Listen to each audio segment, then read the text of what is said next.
溶けてく夜明けにこれが最後の願いね。Let's go!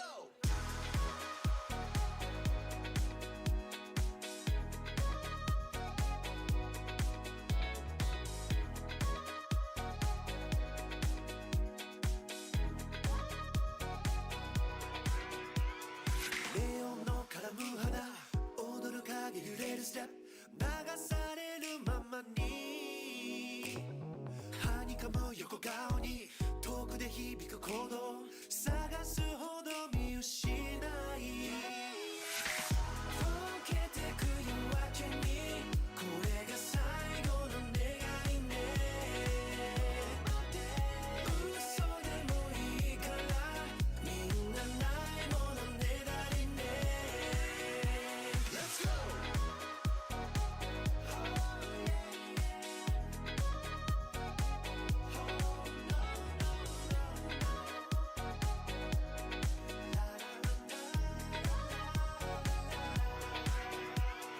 寂しげな言葉をつぶやく唇を音色と混ぜ合わせて消えてく人の波預ける指先に儚く揺れる光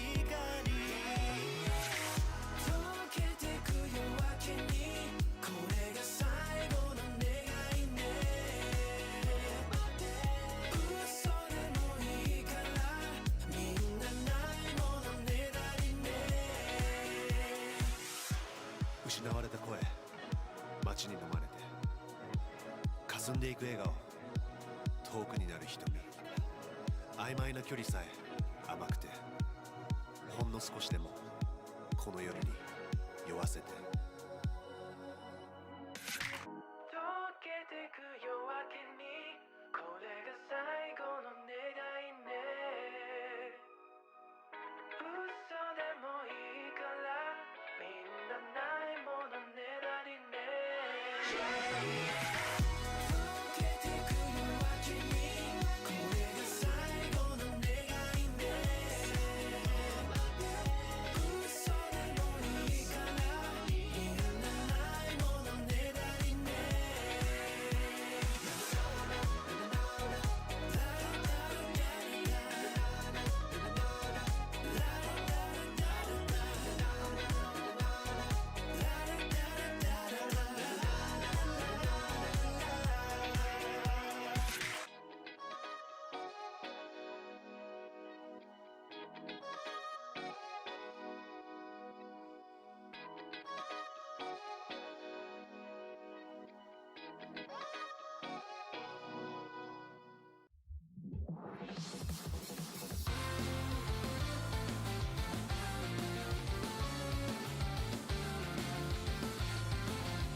All right, what is up, guys?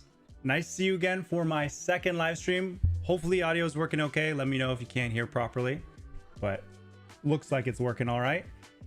Thank you again for joining. My name's Tokuyuu. This is our first stream that we're going to be doing in the morning of Japan, because the last stream was at night in Japan and North America got kind of cooked with the time. So we're going to probably try to switch it up. Like right now, Europe is in a pretty inconvenient time. I think it's like 3 or 4 in the morning. So we'll try to switch it up back and forth. But yeah, thanks again for joining. I'll do a quick introduction just since it's my first time for North America. My name's Tokuyuu. I was born and raised in Canada, but I have been studying Japanese for 12 years now. And I got my N1 before moving to Japan after about 5 years. And then I moved to Japan after about 8 years. And I've been here for 4 years ever since, working and living here. So basically, my Japanese is sick. So we're gonna have this live stream so you guys can ask any questions you have about learning Japanese. We'll do that for the first hour and a half.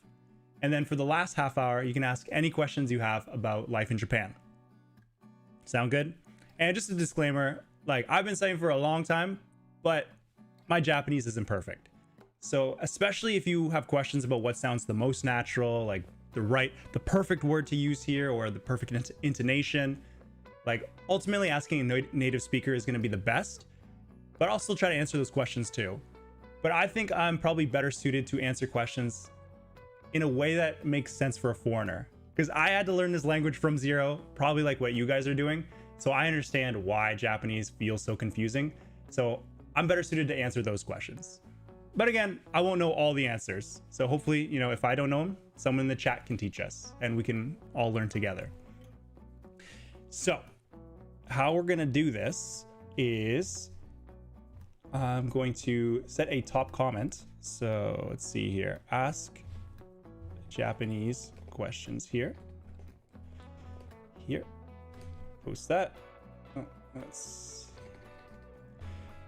I almost posted my stream code. That would have been not ideal. Sorry, give me a second here. So we're actually going to be using a different tool today. So last time I just used the Q&A function in chat. I call for messages. Here it is. Yeah, ask questions here. Boom. Okay, and I will pin that message. Yeah, so last time I tried using the built-in YouTube chat function for the Q&As, but it would only let me show like the main chat or the Q&A chat. So I had to keep flipping back and forth. So while I was answering your questions, I couldn't read your chat messages, which was really annoying. And every time I switched it, like all the questions on the screen would just get deleted. It was just so frustrating. So we're gonna try this one. I just put in a pinned comment where you can ask your questions through a service called Marshmallow. My friend Gebu recommended for me. Thank you, Gebu. And there's also gonna be, if we go here, boom, QR code on the screen as well. So you can scan that if that's easier for you, or you can go through the link through the top comment. So I will give you some time to ask some questions. So for the first hour and a half, please focus on Japanese language questions, and then the last half hour, life in Japan related. Yo, what is up, Simon? Thanks for dropping by. Appreciate your support. Konbanwa to you too, Jasmine. Yeah, nice to meet you guys. From India. Thanks for tuning in from India, because I think it's a bit early there, right? I think they're like 3 hours before us, and it's 10 a.m. in Japan, so it's 7 a.m. in India, potentially, maybe 6:30 a.m. So thanks for coming out. But anyways, I wanted to, okay, first of all, because of the whole Q&A chat issue before, I wasn't able to thank properly. We actually had 2 new members last time, so shout outs to Hi Fam and Marshall Dayrock. You can see, I think Marshall Dayrock's name is on the screen here. Boom, boom. Thank you guys. Enjoy your emotes. And I also got a question on the comment section of my last video, and I thought it was a pretty good question, so I'd answer it here while you guys are getting your your questions in. So let's get started, shall we? So difference between e and ni is a question I got, and I've gotten this question a few times, so I thought I would answer it here. All right, so e versus ni.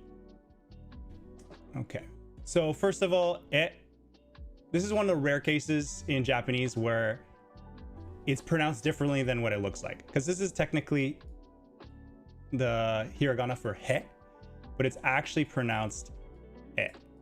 Okay, so you got to remember that. So do not pronounce it he, and also don't write it like hiragana e. Okay, so written like he but pronounced e. So e versus ni. So the confusing part here is that both are destination markers, right? So for example,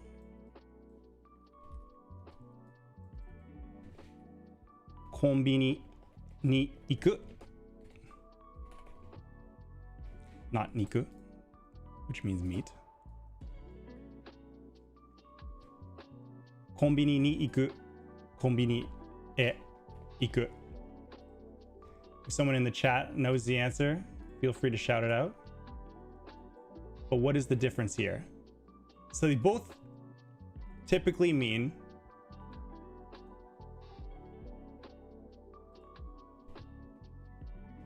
I will go to the park.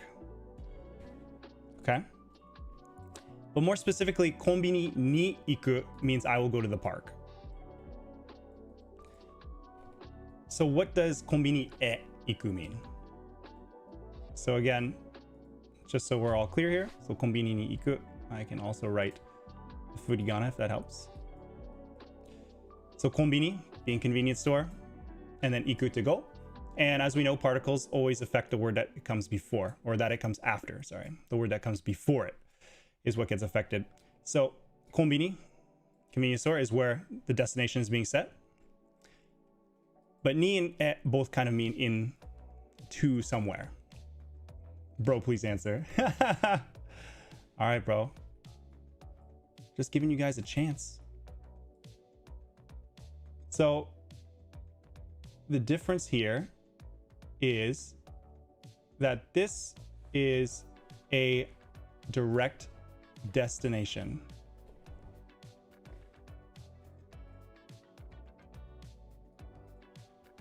Direct destination. So I will go to the park. And this is a general direction, we'll say. Okay? So that's the key here. Okay, so when you say konbini ni iku, oh sorry, park. Yeah, sorry, thanks. Gabe in the chat saying park. I always had this mixed up as convenience store. Convenience store. Convenience store. That's why Gabe had a bit of a questionable face. Appropriately so. So to the park would be koen ni iku, but this is konbini, so it's convenience store. Sorry. Yeah. So konbini ni iku, konbini, convenience store. So I will go to the convenience store. So konbini ni iku. But here, konbini e iku is I will go in the direction of the convenience store. Okay?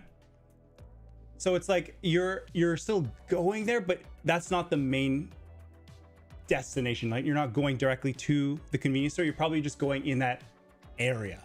So if there's like a park nearby, maybe you're going to the park, or maybe you're going beyond the convenience store, but you're just headed in that general direction. Konbini e iku. And konbini ni iku is the one you'll use like 95% of the time, because you'll always have like a direct destination in general. I'm gonna go to the gym. I'm gonna go to the convenience store. I'm gonna go to the park. You almost always say like to. I'm gonna give this letter to her. Because even in English, you don't really say in the direction of. But the one good use case for e is say Sakamoto-san ni メールを送りました。Okay? So 坂本さんにメール送りました versus 坂本さんへメール送りました。Okay? And the key here, this is probably why it also feels very confusing, but these ones mean the exact same. I sent an email to Sakamoto-san. All right. So what's the frickin' difference? When you say Sakamoto-san e meiru okurimashita, again, it's a general direction. So when you say Sakamoto-san ni meiru okurimashita, it's very direct. I sent an email to Sakamoto-san, to him, right to him, which like it sounds natural in English. But of course, Japanese people like to be a little bit more polite and indirect. So when you say e meiru okurimashita, it's more like I sent an email to his general direction. I sent it over to him. So it feels more indirect, more polite. So that's the main use case of using e here. Sakamoto-san e meiru okurimashita. So I would say is when you'd only use it. And you can still say ni here. So Sakamoto-san ni meiru okurimashita. It's not necessarily impolite. It's just if you want to go ultra polite, use it. But by no means is it necessary. And for the most part, just use ni and you'll be fine. Oh, can't see the writing. Thank you for the shout out, Mr. Ben. I forgot to switch to my full screen mode. Appreciate that, and my apologies. But hopefully you can see the whole screen now. E versus ni. Okay. So again, yeah, please ask questions to the Marshmallow in the pinned comment or the QR code on the screen, and we'll move on to the next question.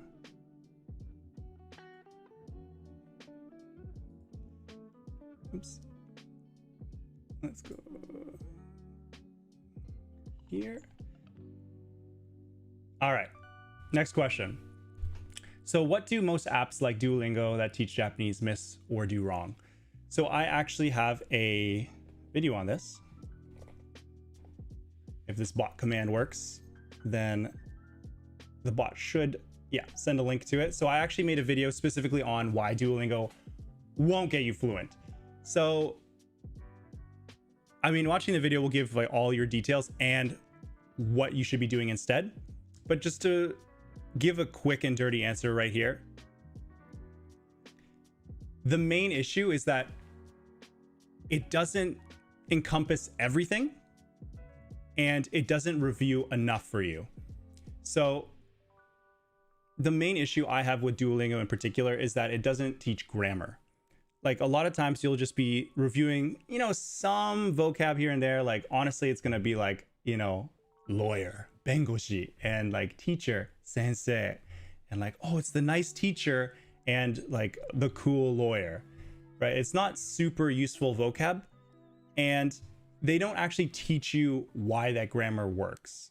Like they don't explain like what is a na adjective, like bendi na whatever, or what an e adjective is, yasashi, like bengoshi. They just say yasashi bengoshi, just repeat it. And it's not the best way to learn as an adult, in my opinion. Like you want to be learning the grammar to build up like the structural knowledge of why the language works. And Duolingo also doesn't really drill you on enough vocab. It's just like a little vocab, and each day you'll do a little bit more and then review, but the review system also isn't that great. So that's why I don't recommend it. But yeah, please watch my video. I go into much greater depth and it'll really answer your question. And yeah, Space Traveler, I'm glad you agree. It's such a trap, right? Because Duolingo has like such goated marketing. Like I love the Duolingo ads. Like I love that they have like the Duolingo bird, and like it'll like get you at night if you don't study, like Spanish or vanish. But like it's so unfortunate that like the content itself is really not good for languages, at least for Japanese. And it's kind of a trap, right? Because the marketing's so good, so you think like that's the one to use. but then you end up wasting like, you know, months or sometimes years studying Duolingo thinking you're gonna get fluent, but you don't. Yeah, worst app. Yeah, it's pretty bad. It's pretty bad. The one thing it's good for is that it gives you like the streak system, so like it motivates you to keep studying each day, which I think is great because you need to get into that daily habit to keep studying. That's one of the keys to learning a language, but unfortunately the content itself just is really lacking. Yeah, I spent around 114 days in improvement 0. Yeah, I mean that's the case for everybody really, so that's a sad thing. But yeah, thank you for your question. All right, what is the best age to start learning a language? 0 years old. Unfortunately, seeing as you can write a question, you probably aren't 0 years old. You're probably not even 2. So obviously when you're a child or, you know, a baby, your brain is the most flexible. And a lot of times you can learn 2 or 3 languages without even trying, as long as you're immersed in it, right? Because your brain is so flexible that it can pick up these words and patterns naturally. But when you're an adult, it becomes less and less the case. Like if you're a teenager, you'll still have a bit of flexibility, but you're also a little bit more rigid as well in your native language. So basically the earlier the better. But I mean, you're not screwed just because you're an adult. I started studying Japanese at 18, so technically an adult. And let me tell you, nothing came naturally. Like, I am so bad at picking things up, like just picking up new words, new grammar, whatever. It would just go totally over my head. So the difference is when you're an adult, you don't pick it up as naturally, especially with a language as different as Japanese is to like English. You need to properly study. Like you need to study the vocab sheets, use Anki. You need to study the grammar, understand why the language works that way, and kind of figure it out. I also mentioned this topic in the Duolingo video, like active immersion versus passive immersion, etc. So the earlier the better, but yeah, you're not screwed just because you're an adult. And the best thing to do is just like, even if you're already an adult, still the earlier the better, because you just need to put time into learning the language. So yeah, the best age is whatever age you are right now. How long have I been learning for? For 12 years now. Japanese is not tough. You just need to spend time smartly. Yeah, I mean, I would argue it is tough. Like, it's very different from English, especially with the character system, and the grammar is like all backwards. But yeah, at the end of the day, you just need to put the time into it. Like, it's not impossible. Clearly, like, I became fluent. A lot of others became fluent. Like, it just takes time. So the best time to get started is now.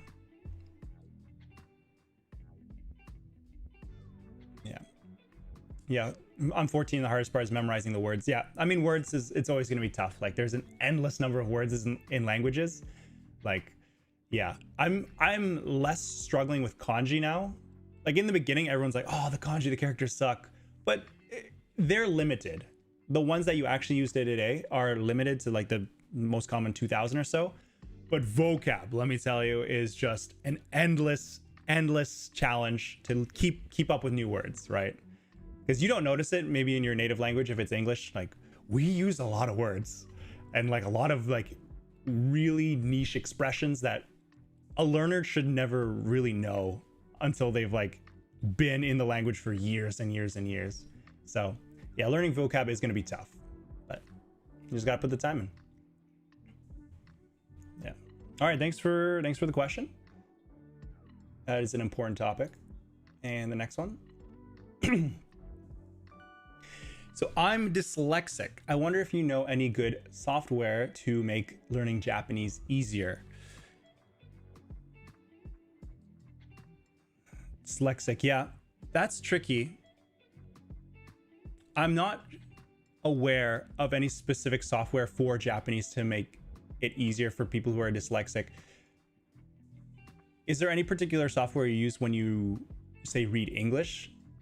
Because my very vague understanding of what dyslexia is that, you know, the words, it can be hard to say from one line to the next line. They kind of like merge together. You kind of jump back and forth. So would softwares in English like kind of open those lines a bit more so they're not as like condensed with words. Because if that's the case, then I'm sure there are software like that. Because of course, like dyslexia is like an international, I guess, condition. So even Japanese people are gonna have it. So in theory, yeah, there's probably going to be software out there that's compatible with Japanese. Yeah. PooTube says, I use a screen reading software. Okay. Is that just for English, or can you use that for Japanese as well? Because yeah, if you can use that for Japanese, then there you go. But yeah, I'm not aware personally, but hopefully someone in the chat, maybe PooTube, can direct you.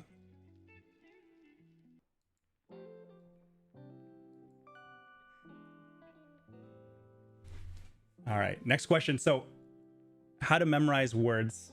I think the question on the screen is a little bugged out, probably because of the emoji. I'll have to fix that, but it's just the first part there, how to memorize words. I actually have a video on this. Let me see. Yeah, PooTube, please test the dyslexia with Japanese. So vocab. So yeah, I have a video specifically on how to learn new vocab, and the app that I recommend, and probably 80% of people recommend, is called Anki. And it's called an SRS, Space Repetition System. And essentially what it does is you can download vocab decks made by other people, or you can add your own vocabulary. And essentially, as you learn words, like, we forget words, right? Like, you learn a word, and then like you're asked 24 hours later, what does it mean? You're like, I don't know, right? That's how learning works. But with the SRS, the app, like Anki, will test you when you need to be tested. So that word you'd normally forget 24 hours later, it would show again tomorrow, the next day, and you would have to answer, what is this word? Okay, yeah, okay, it's this, you know? If you're saying like a koen means like park, and you're like, okay, I forgot that, but the next day Anki asks you, what is koen? And you're like, okay, it's park. So then, because you answered it 2 days in a row, the next day you probably already know it, so it's not going to test you. It'll test you in 3 days, like at the edge of your forgetting. That's the key. Because when you refresh your memory of vocab at the edge of your forgetting, that's when you reinforce it the most. And that's the beauty of Anki and other SRS systems, is that they do that calculation for you. And say even if you forget what koen means after the 3 days, then it'll be like, okay, he's struggling with this word, we'll show it again tomorrow, and they'll just shorten that span. So it'll automatically update the length that you need to perfectly reinforce the memory of those words. So yeah, check out that video and consider using Anki. I think that's the best way to learn new vocab. Yeah, I watched another. Thank you, KCC. I'm glad you enjoyed that video. Yeah, is Anki free? Anki is free for desktop and Android. Unfortunately, they do charge for iPhone, but in my opinion, it's worth it. It's expensive. I think it's like $10, maybe $20. I don't know if it goes that much, but if you like stick to it, like, it is well worth its money. Like, I've used like hundreds of hours into Anki, and if you think about it like that, it's like super worth it. But it's free on desktop as well if you do have an iPhone. Have you done a video on how Anki works? Yes.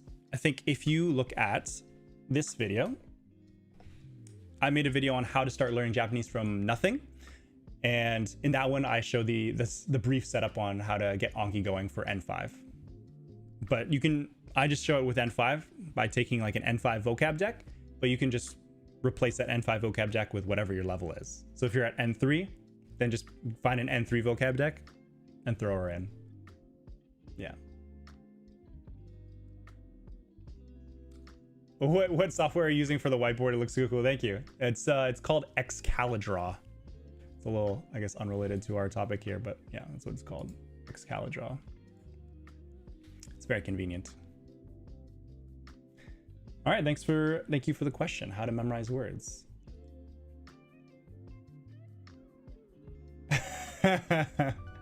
How do I say "marry me, Tokuyuu" in Japanese? You would say "Tokuyuu, kekkon shite kudasai," and you have to say it like that as well, because when you speak Japanese, you have to speak like you're an anime protagonist. So, and then if you don't say it like that, then I'm not gonna say yes, and no one's gonna say yes. So, yeah. 結婚してください. Yeah. I always thought that was kind of weird. Like in Japanese. I think this is the default. Like if we have Japanese people in the chat, like please correct me, but I'm pretty sure it's always 結婚してください. So please marry me. 結婚してください. And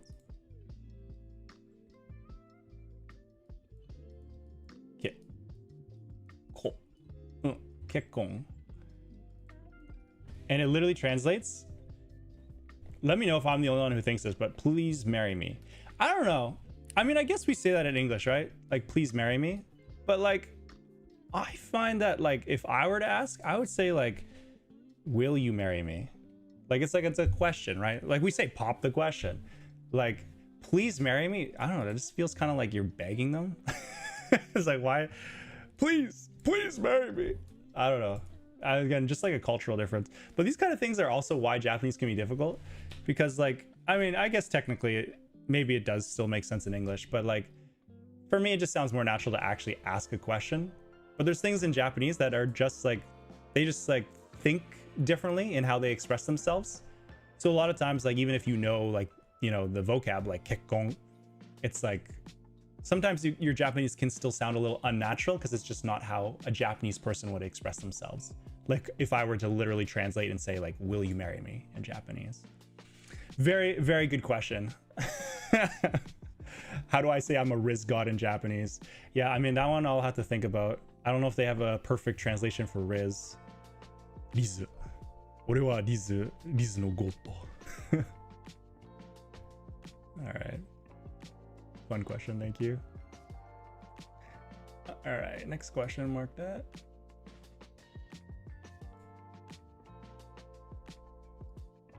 Okay, I am N2 in Japanese. I started Mandarin also from April. I guess since it's March, that would be about a year ago. Cool.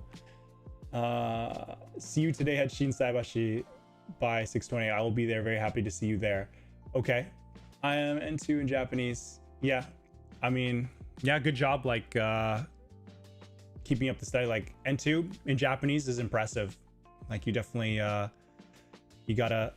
If you're at N2, that means that you stuck to it long enough to get to that level. And the fact that you've been learning Mandarin as well from April is also impressive because you've been keeping that up for a year. So at the end of the day, it's all about consistency. So yeah, keep it up. Okay. I'm thinking about moving to Japan. I'm learning the alphabet first, but how can I learn the vocab and grammar enough to be able to actually move there? Yes, I know. First. Yeah, so again, it's further up in the chat, but if you watch my video on how to start learning Japanese from nothing, I explain how to get started on the vocab, which you're, on how to get started the alphabet, which you already started. But then I also talk about how to get started on vocab and grammar. So if you follow that video, you'll get an idea on how to get started, and it'll take you to, say, the N5 level. And then you just take those principles and keep going. And if you watch my video on how to move to Japan, I personally recommend getting to an N3 level before you move to Japan. Like, a lot of people have this idea that once they move to Japan, they'll just pick up Japanese naturally. They'll hear it, they'll have to use it when they buy bread from the convenience store, but like, that is not how it works. Japanese is just so different from English that once you're an adult especially, it's not going to naturally just seep in. You have to actively study it, and the natural immersion and improvement from that immersion will only happen once, in my opinion, you're at around an N3 level. So I recommend you getting to an N3 level for everything, vocab, kanji, grammar, and then move to Japan from there. And then not only will living in Japan not be as much of a struggle because you can at least survive and like have daily conversations, but you'll also improve faster because you have that solid foundation already that now listening to Japanese every day really reinforces it, and you improve that way. So I would say, yeah, watch my video on how to get started in vocab and grammar and get to an N3 level, in my opinion, before you move.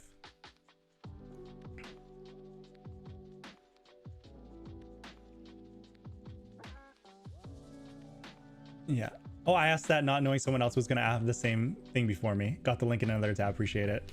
That's good. I mean, glad. I'm honestly, if someone asks a question, then that probably means that someone else was thinking it and just didn't ask it. Just in this case, you know, 2 people did ask it. So, I mean, you're definitely helping out other people by asking these questions because other people have it. So yeah, definitely check out the video. And yeah, I'm glad it helped. Thank you for the question.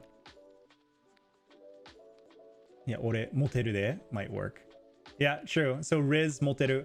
Yeah, I mean, yeah. It's like, I mean, Riz is just so like deep in English slang, like you can't really translate it that well. But yeah, moteru is probably what sounds the most natural in Japanese, like moteru. They write it with katakana usually, moteru, and then just the hiragana do at the end. And what moteru literally means, it's like to be popular. Like with, I don't know, the opposite sex, essentially. Or same sex if you know you're gay or lesbian. But it means to be popular, but specifically like in a romantic kind of sense. So moteru. So like when you say like, oh, like kare moteru, he's popular. Basically, like it's not the same as Riz. I mean, what would you like? Riz is like kind of like charisma, right? That you have it. Moteru is like you're just kind of like popular in general, but that would be probably the closest and most natural translation. Good addition, Chao Lan-san.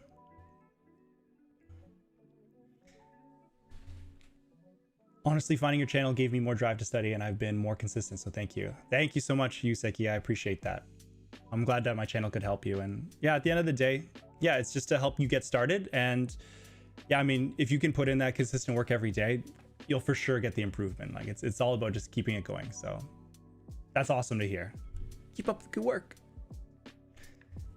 All right, so yeah, okay. So email moving to Japan. Yeah, so we'll mark that one as red. All right, can you explain the Japanese particles? Because like I've been told, but still really confusing. Yeah, they're confusing. Like, what can I tell you? Like, Japanese particles are confusing because I'd say for 2 main reasons. One, we don't have particles in English, at least in the same sense as Japanese. Like here with e and ni, like we don't have, like, I mean, I guess we have like, you know, go to the convenience store. Like, I mean, you could argue like to is kind of an equivalent of an English particle, but it's different. And the fact that particles come after words is also, I guess, kind of backwards. Because here, like, to comes before convenience store, go to the convenience store, but it always comes after the word that it affects. So that's also a confusing aspect. So, you know, and like the second reason why they're so confusing is that there's so many of them. Like, there's like, I forget how many, it's like 144 particles. How many particles in Japanese? It's something ridiculous. 188. Yeah, good luck. But like, to be fair, yeah, here you go. Learners typically only need to master about 20 to 30 common particles for daily conversation. So like, that's the thing. There's like a boatload of particles, but honestly, like in daily speak, like you only use 20 to 30. So don't get too intimidated by the 188 number. So there are still like a lot of, like 20 to 30 is a lot to like kind of balance when you're speaking, when you're first learning them. But at the end of the day, I would just say like treat it like vocab. Like learn the word, write down example sentences. I'd say example sentences are probably the best way to learn particles. Read the definition of how a particle works. So like you just say like particle ni, particle ni. Like if you say watch like Take Him's grammar guide, then he'll explain it. I think that might even be the best way. Take Him guide to Japanese grammar. Like if you've watched my video on grammar or the how to learn Japanese from nothing video, I recommend Take Him's guide because it's just so good. So if you go say basic grammar, introduction to particles, yeah. So yeah, the wa particle. So again, like you just like look at a grammar guide, watch these YouTube videos that explain it. So you're treating it almost like advanced vocab, right? You're looking up the definition but just have a lot of example sentences and just keep looking at them. At the end of the day, like, they're an art as much as they are a science. So these videos and grammar guides will help explain the science part and why you use them. But you also just need to get that exposure. That's the art side of it, that it just kind of like feels right to use it here. And that's just something that's going to come with time and lots of example sentences and using it in practical settings. Yeah. If I were to just give you one cheat code, like, a big thing to remember is they always come after the word that they affect. So konbini ni iku, konbini e iku, right? It comes after. So just keep that in mind and learn it in your grammar guide.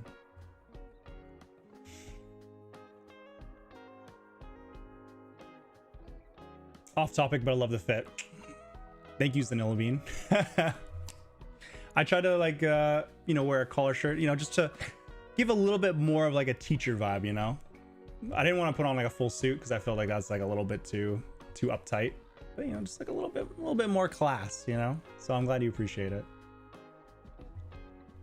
So why is moteru in katakana? Yeah, that's honestly a good question. I don't know. A lot of times it's because it's actually based on English. Maybe if someone in the chat knows, like, you know, hit us up. What's another example?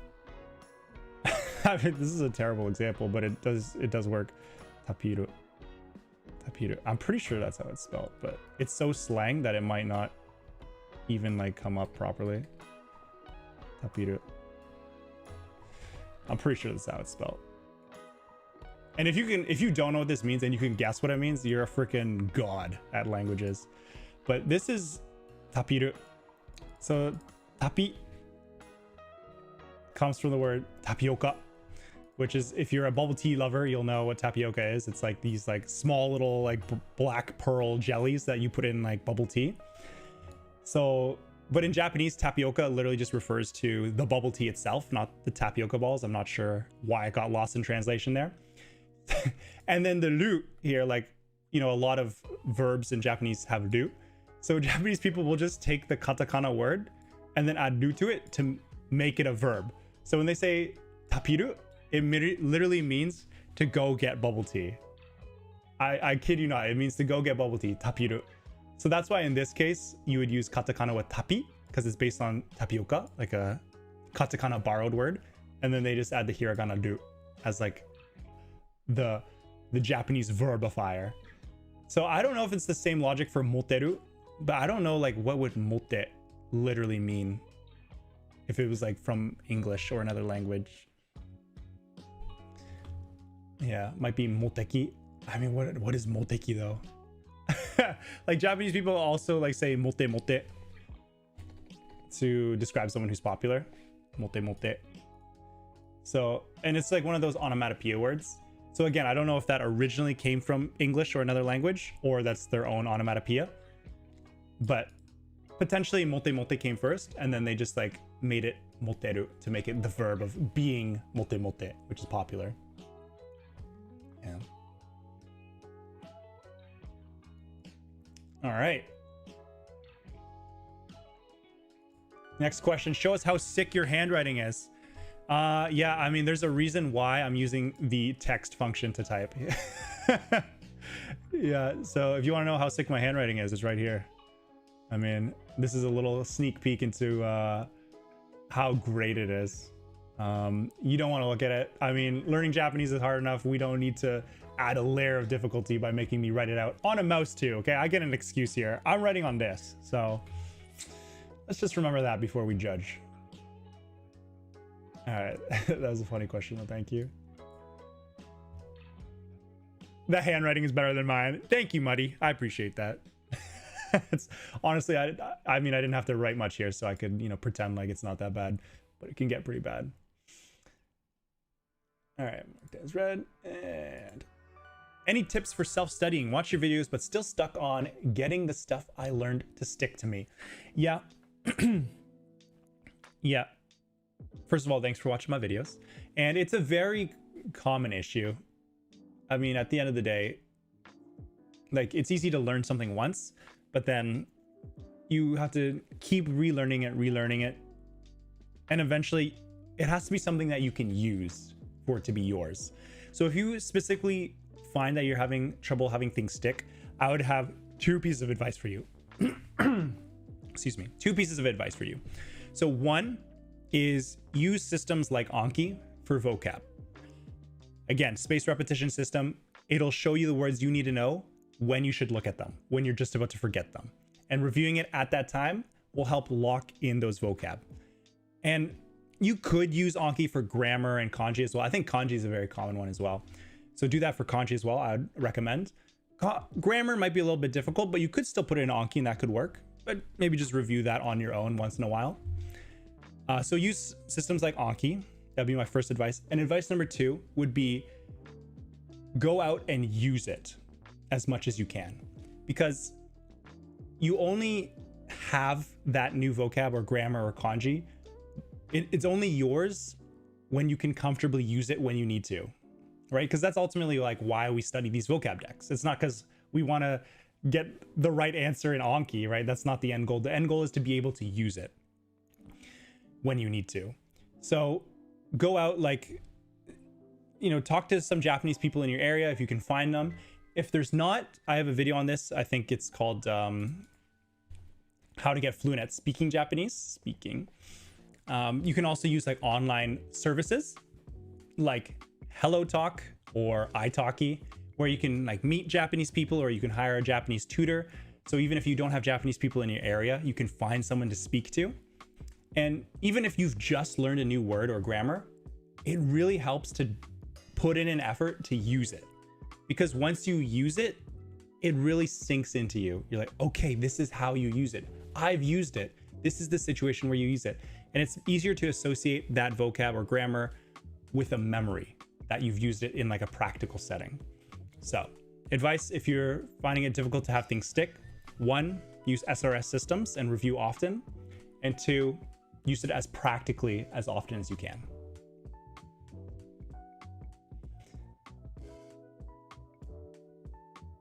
I feel like you trying to balance between comp sci and Japanese feels like a path of pain. Hey man, I mean, at the end of the day, like, you can learn Japanese as if it's an art. I mean, there are people who are successful at doing that. But I mean, for me personally, again, language is totally personal. Like, it's like whatever works for you, do that. I just give the advice on what worked for me and what I would do if I were to learn it again. But I think, in my opinion, if you're an adult, it's harder to learn Japanese as an art because it's just so different of a language, and our brains aren't as flexible as a child. So it's harder to just pick it up naturally. So that's why for me, the comp sci approach, like the logical, thinking about grammar, doing the vocab deck reviews, it really helps for me. And then combining it with using it in the field and having that cemented as your own kind of vocab, your own grammar that you can use. Yeah, so that's the approach that works for me. But if you find that like, you know, vocab decks don't really work for me, then find an approach that works better for you. Like maybe weigh heavily more conversation or listening. There's no right answer to studying. It's just what works best for you. And hopefully my advice can help give you a direction on what to try. And you can, from there, find out what works for you. Thank you for the question.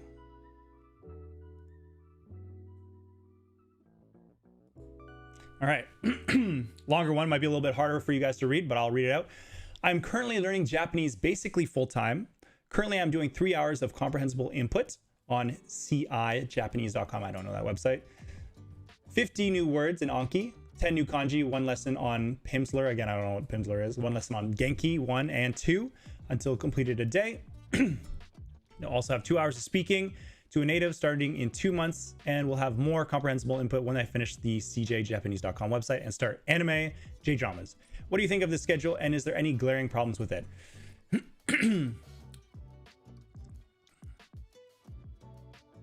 Right.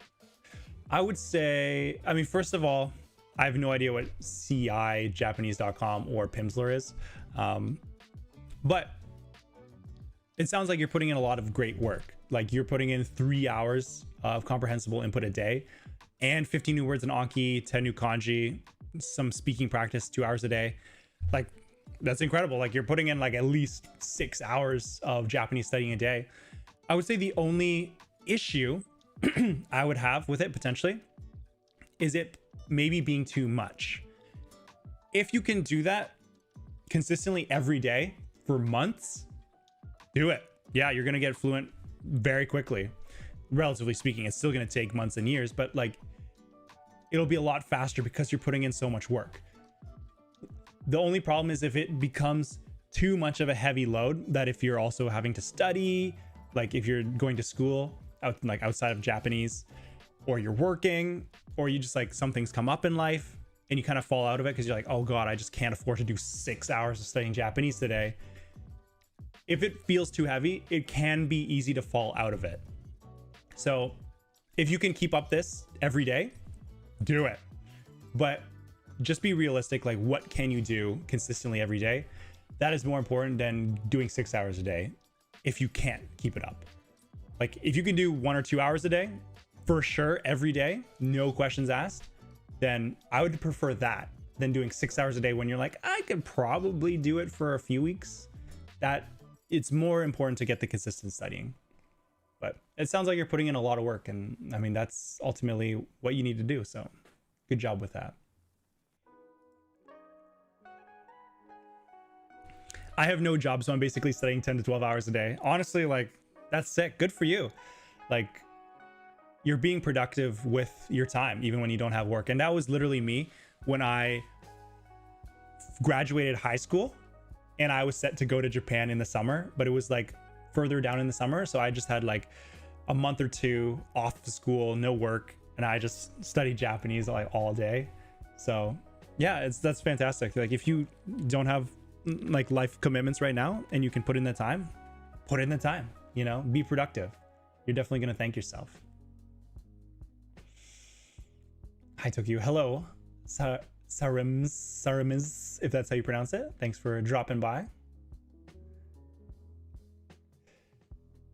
Yes, because I've done that 3 to 4 hours a day for a bit and haven't been able to stick, even though it's made really good progress. I recommend doing it for the long term.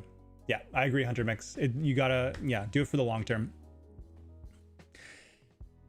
Yeah, so yeah, like Hunter Mix said, like they did it for 3 to 4 hours a day, but it was hard to stick to. Again, like I think we've all been through this. Like we want to get really fluent in Japanese as quickly as possible, so we just crank in all this effort, these long hours, but it's more important to be able to stick to it.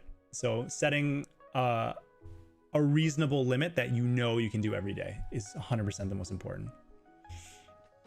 Sayonara, Tokuyuu sensei. That's not how you spell my kanji, but sayonara. Thanks for dropping by, KCC. Tokuyuu. Here's my my actual kanji. Tokuyuu. Fun fact. I don't think I've put this anywhere, so only you guys in this chat will see this. All right, so we'll move on to the next question. So, yeah. When do I use katakana in sentences when using hiragana, and possibly other way around, as well as kanji? When do I use katakana in sentences when using hiragana, and possibly other way around, as well as kanji?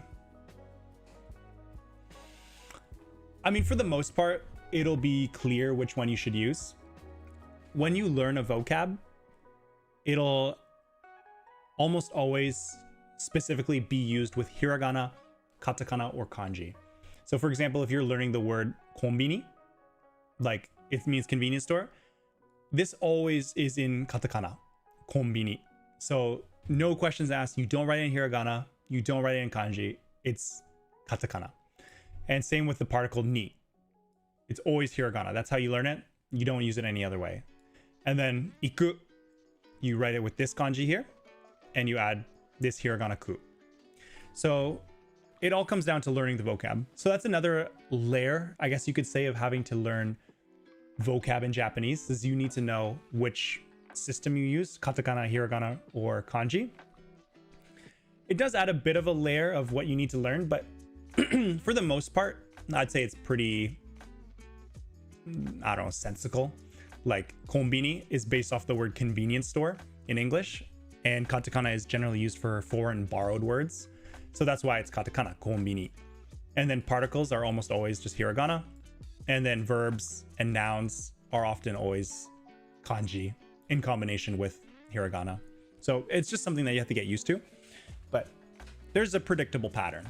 Sometimes it's a little bit vague, like I think, say like kabang.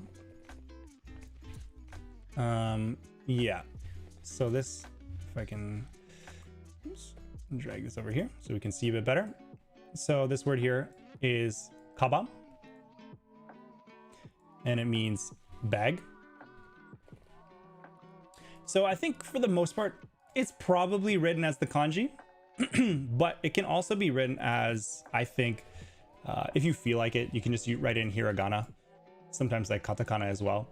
I think sometimes, like, yeah, like especially for difficult kanji words, sometimes people will just write the hiragana. Yeah, but I wouldn't worry about that right now. I mean, it's honestly, you would learn the kanji anyways when you're learning it. And then if people write the hiragana, it just makes your life easier. You're just like, okay, well, I know what that vocab is. It's kabang, right? So yeah, I wouldn't worry too much about it. You just got to learn the vocab and which alphabet you use or kanji, it'll come naturally.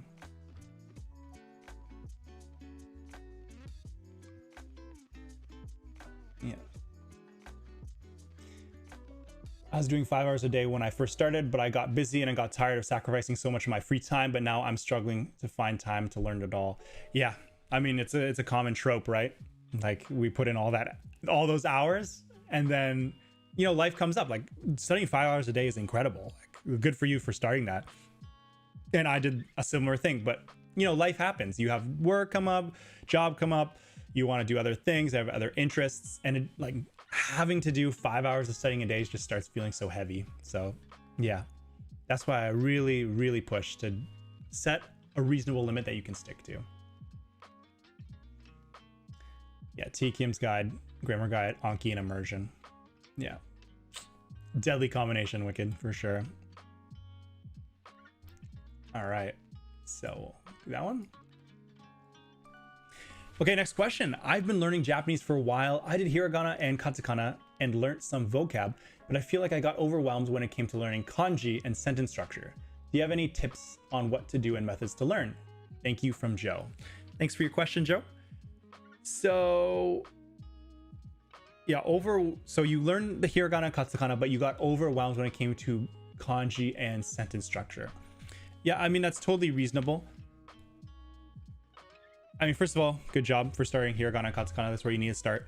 I, again, have my video on how to start learning Japanese from nothing, so be sure to check that out, because I go over how to get started on learning kanji and sentence structure.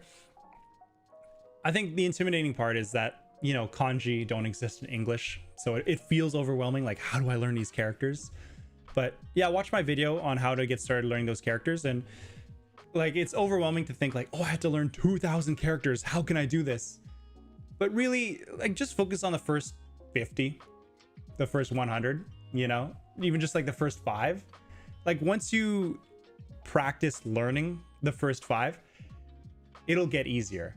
It's kind of funny in that, like, when it comes to, say, kanji and grammar, and maybe anything, if this is your first language that you've really tried to learn, you almost need to learn how to learn. Right? Because when I learned Japanese, like, sure, I learned French a bit in like high school and whatever, but I never took it seriously. Japanese was the first language I actually tried to learn. And I had to learn the best way to learn. Like with characters, we never had to learn that before. So you have to learn, okay, what do I do?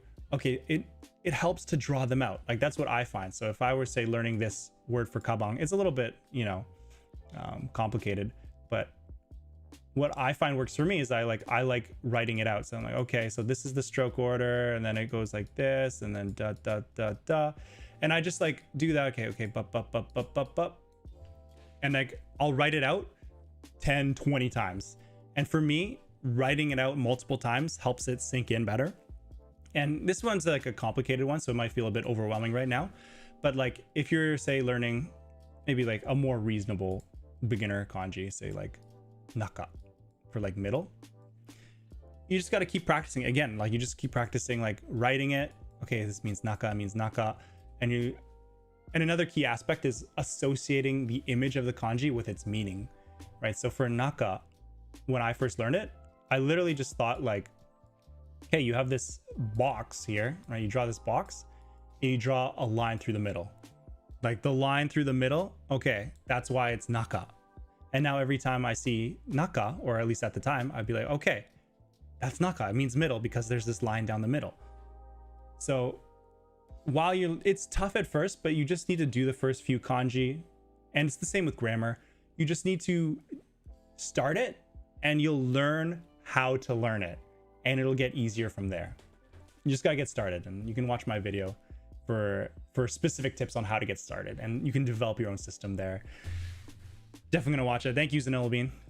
Appreciate you checking it out, and loving the stream upgrades, mate. Thank you, Benji West, my beautiful mod. Thanks for dropping by. Appreciate it. Yeah, I mean, like I said in the beginning of the chat, or beginning of the stream, like I had the Q&A section on the YouTube chat, but like it was so hard because I had to juggle the main chat and the Q&A chat.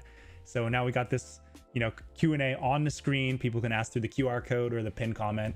I think it's working better. But yeah, any other updates that you guys think can help, let me know. And also, before, I used to have this screen where it was like this.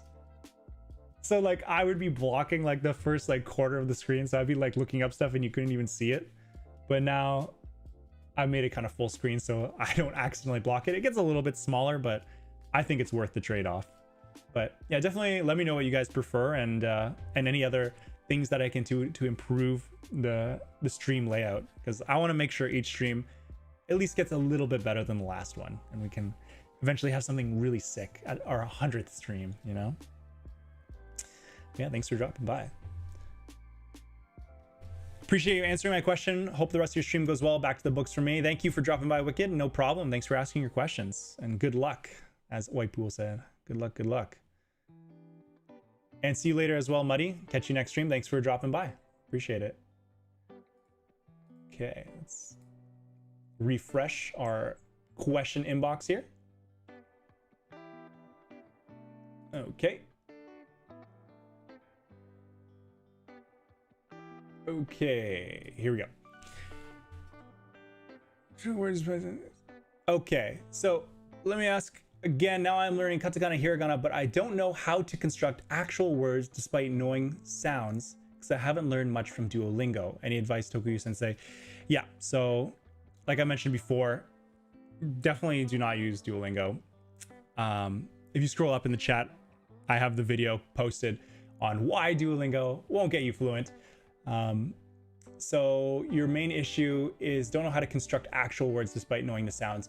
Yeah, so that's gonna just come to learning vocab, right? So if you know the letters but you don't know, say, how to put them together to make words, it's because you don't know the words themselves, right? Like kabam, for example, here. Like you probably, if you know katakana and hiragana, you know that this is kabam, right? Ka, ba. But you're not going to know to put it together as a word if you don't know the vocab kabang means bag. So you need to learn vocab. And the best way to do that is to probably use Anki, in my opinion. But you can check out my video. Again, it's further up in the chat on how to learn Japanese vocab, as well as how to start learning Japanese from nothing. From there, I explain how I would learn vocab. And you just got to get started there, and then putting the letters together to make words will make more sense. And please put away Duolingo. Please put it away.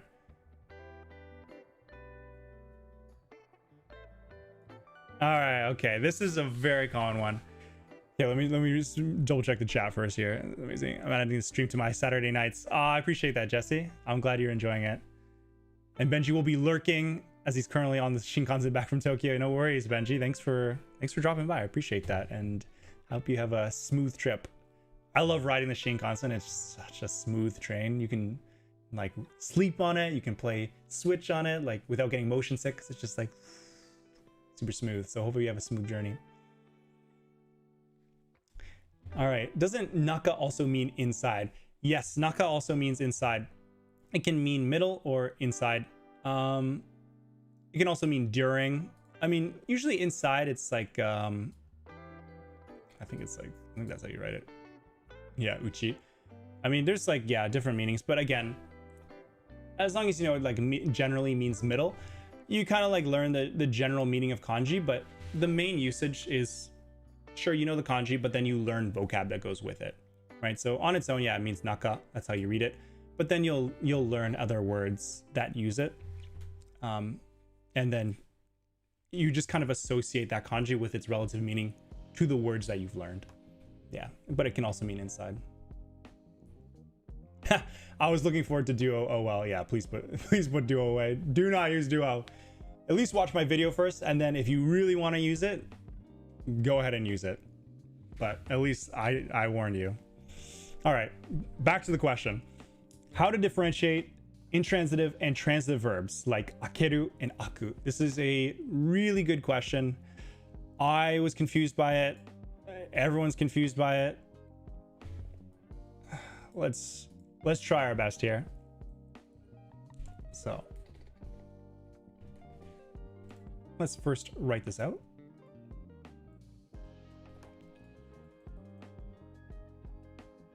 Cool. Okay. So Japanese has what's called transitive and intransitive verbs. So transitive verb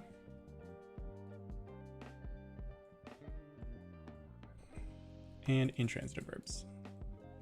Intransitive verbs. Okay. It's very confusing at first, but hopefully I can break this down for you guys. So transitive. So first of all, akeru and aku both mean open. Okay, this is what they mean. Open. So, and just so we're totally clear, again. Whoops. Akeru. You said you wanted to see my handwriting here? Right here. Akeru. Okay, so akeru and aku. So they both mean open. So that's the confusing part. Why do we have two verbs that mean open? Okay, it's because one's transitive, one's intransitive. And ju and ju. What does that mean? So transitive is you're actively doing an action to something. Okay? Yeah, we'll just put it here. Actively doing an action to something. That's the key. Okay? Actively doing an action to something. Versus intransitive, it's passively happening. Passively happening.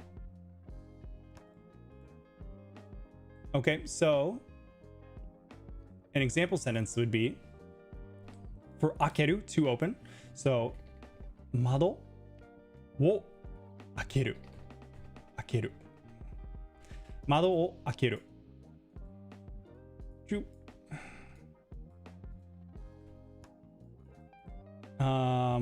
I will open a window. Okay. Let's make it past tense. I think that probably would make mado wo akito. I opened the window. Boom. I opened the window. So mado wo akita. So again, okay, let's just make this full screen. And just so we're all clear, so mado, as you've probably now guessed, means window. So mado wo akita, I opened a window. So notice here that I'm doing the action to the window. That's what makes this transitive. Actively doing an action to something. I opened the window. Mado wo akita. Whereas here, mado ga aiteru.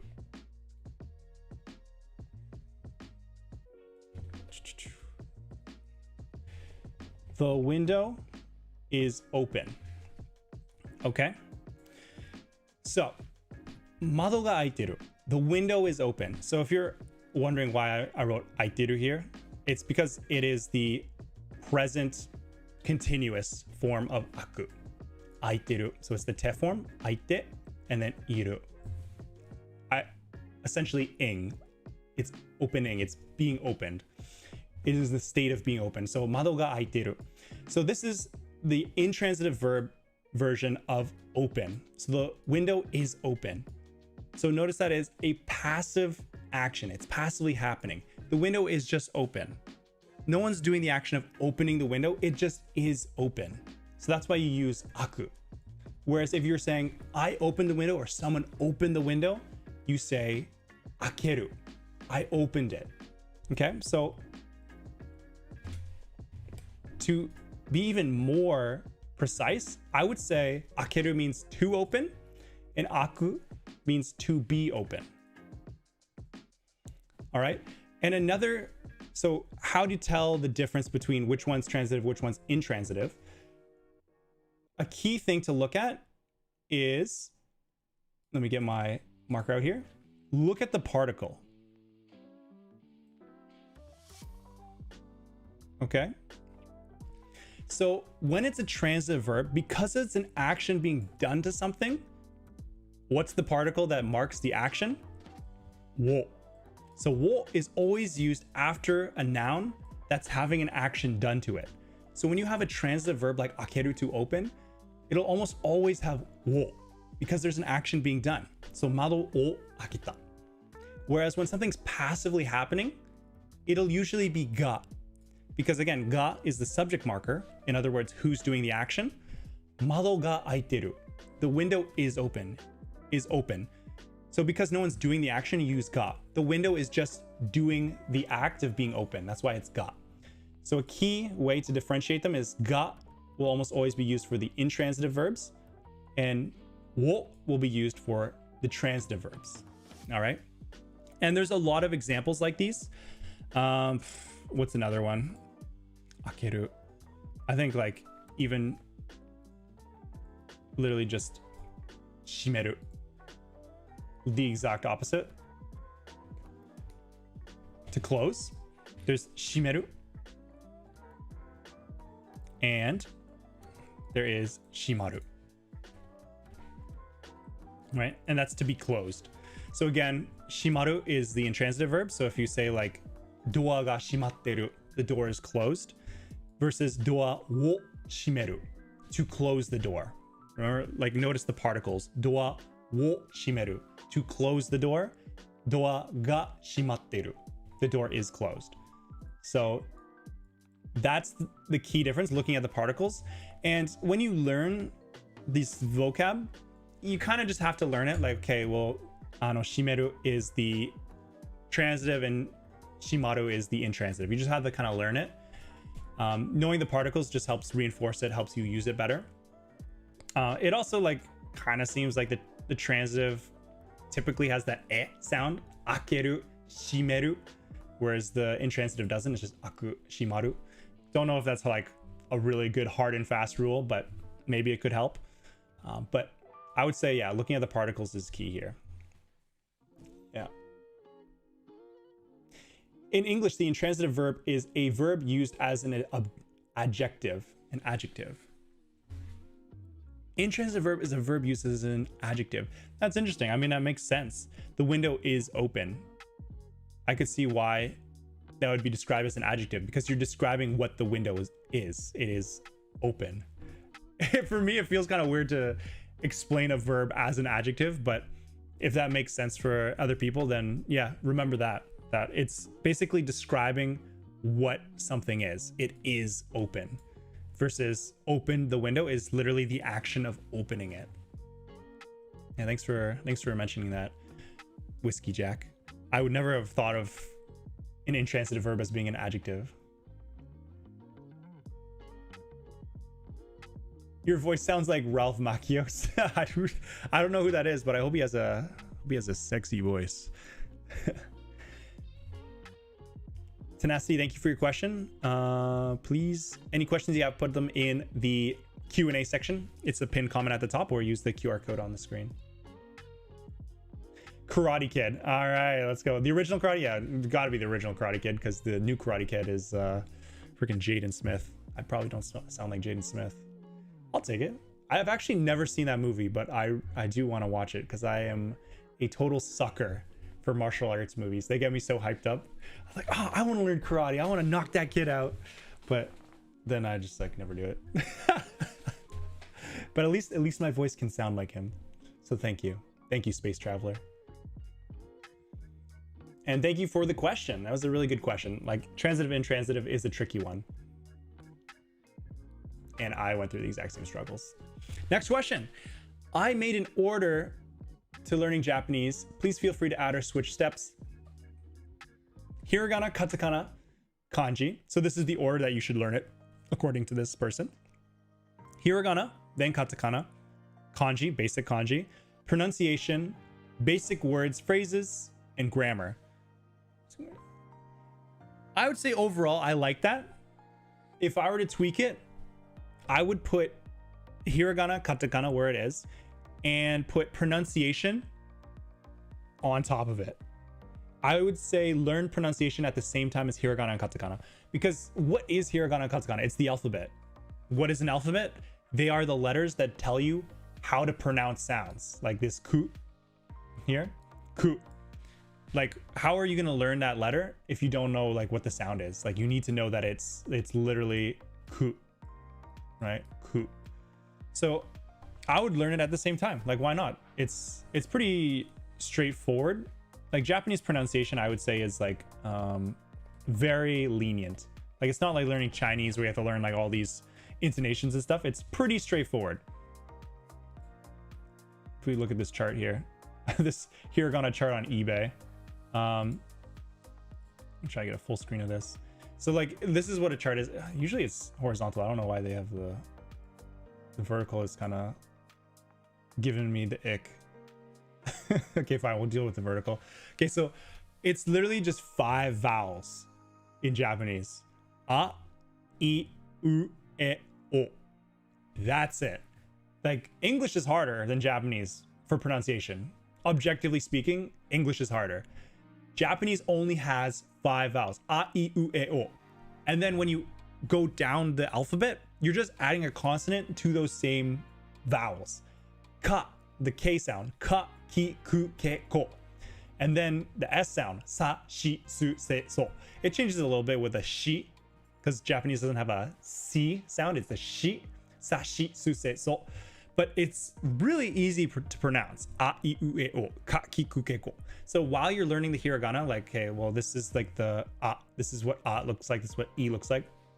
Learn the pronunciation. It's not that difficult, and it makes it easier to associate what the letters stand for. And the same with katakana. It's the exact same pronunciation. So if I were to adjust your order here, I would say, yeah, hiragana, katakana for sure first, with pronunciation on top.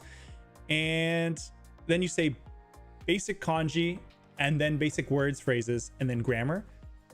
Again, I would stack those all on top. There's no need to learn the kanji first before basic words and phrases, and vice versa. Learn them at the same time. I mean, you can learn basic words and phrases first if that's fun. So you can say konnichiwa or hajimemashite, like nice to meet you. You want to just like throw those out? Totally, like learn those first, like a couple of them. But if you want to get started on really studying, learn them all. Like grammar, vocab, kanji. Vocab is probably what you meant with basic words as well. Yeah, grammar, vocab, kanji, just learn them all at the same time. That'd be my order. But in general, I'd say you're on point with your order. Oh my god, I'm an hour late. Thanks for showing up, Sakana J. Appreciate it. Yeah, the OG. Lol.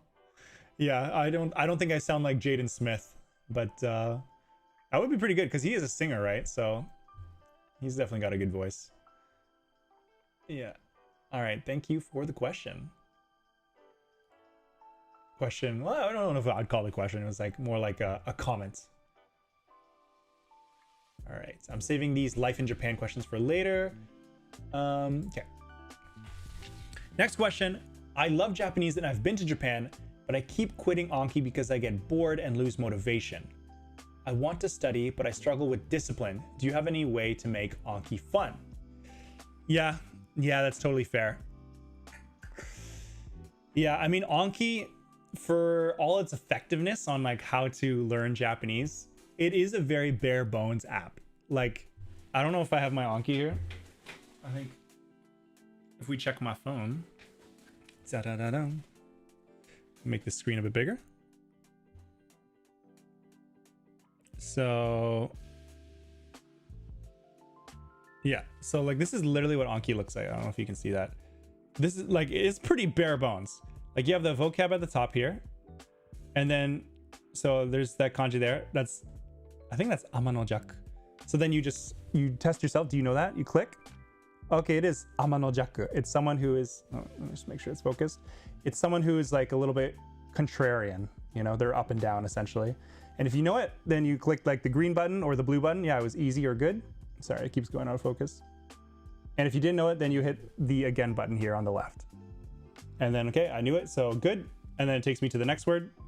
And now it's that one, which, heisho kyofusho, I think, but I could be wrong. But anyways, so it's very basic. That's all it is. You just look at a vocab word, click, okay, I got it right, good.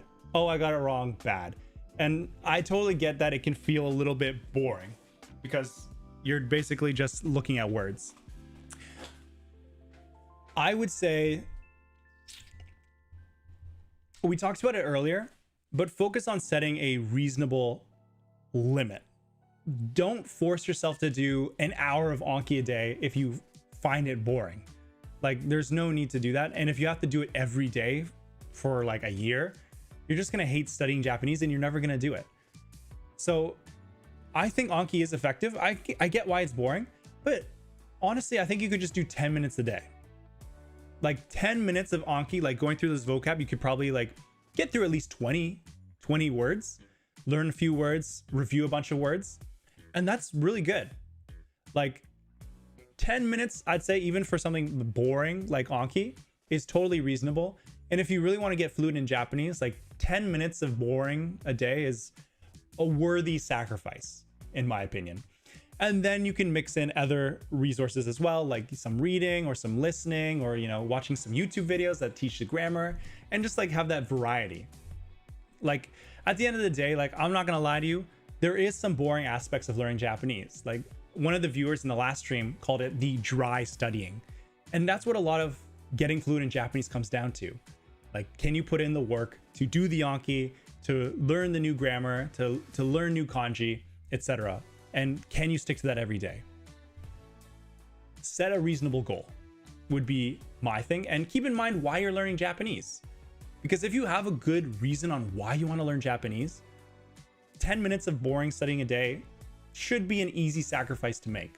So make sure you have your reason in your head on why you want to learn Japanese. And I also have a question or a video specifically on this. Secret. Yeah. I have a video called The Secret to Japanese Fluency. And in that one, I talk about how to stay disciplined and consistent in your studying. So maybe give that a watch, and yeah, come back, let me know what you think as well. Any way to make Anki fun? I mean, yeah, it's a flashcard app, you know. I think you can add mods to it. So maybe you can like add like fireworks if you get it right and whatever. If that helps you, you can do that kind of stuff.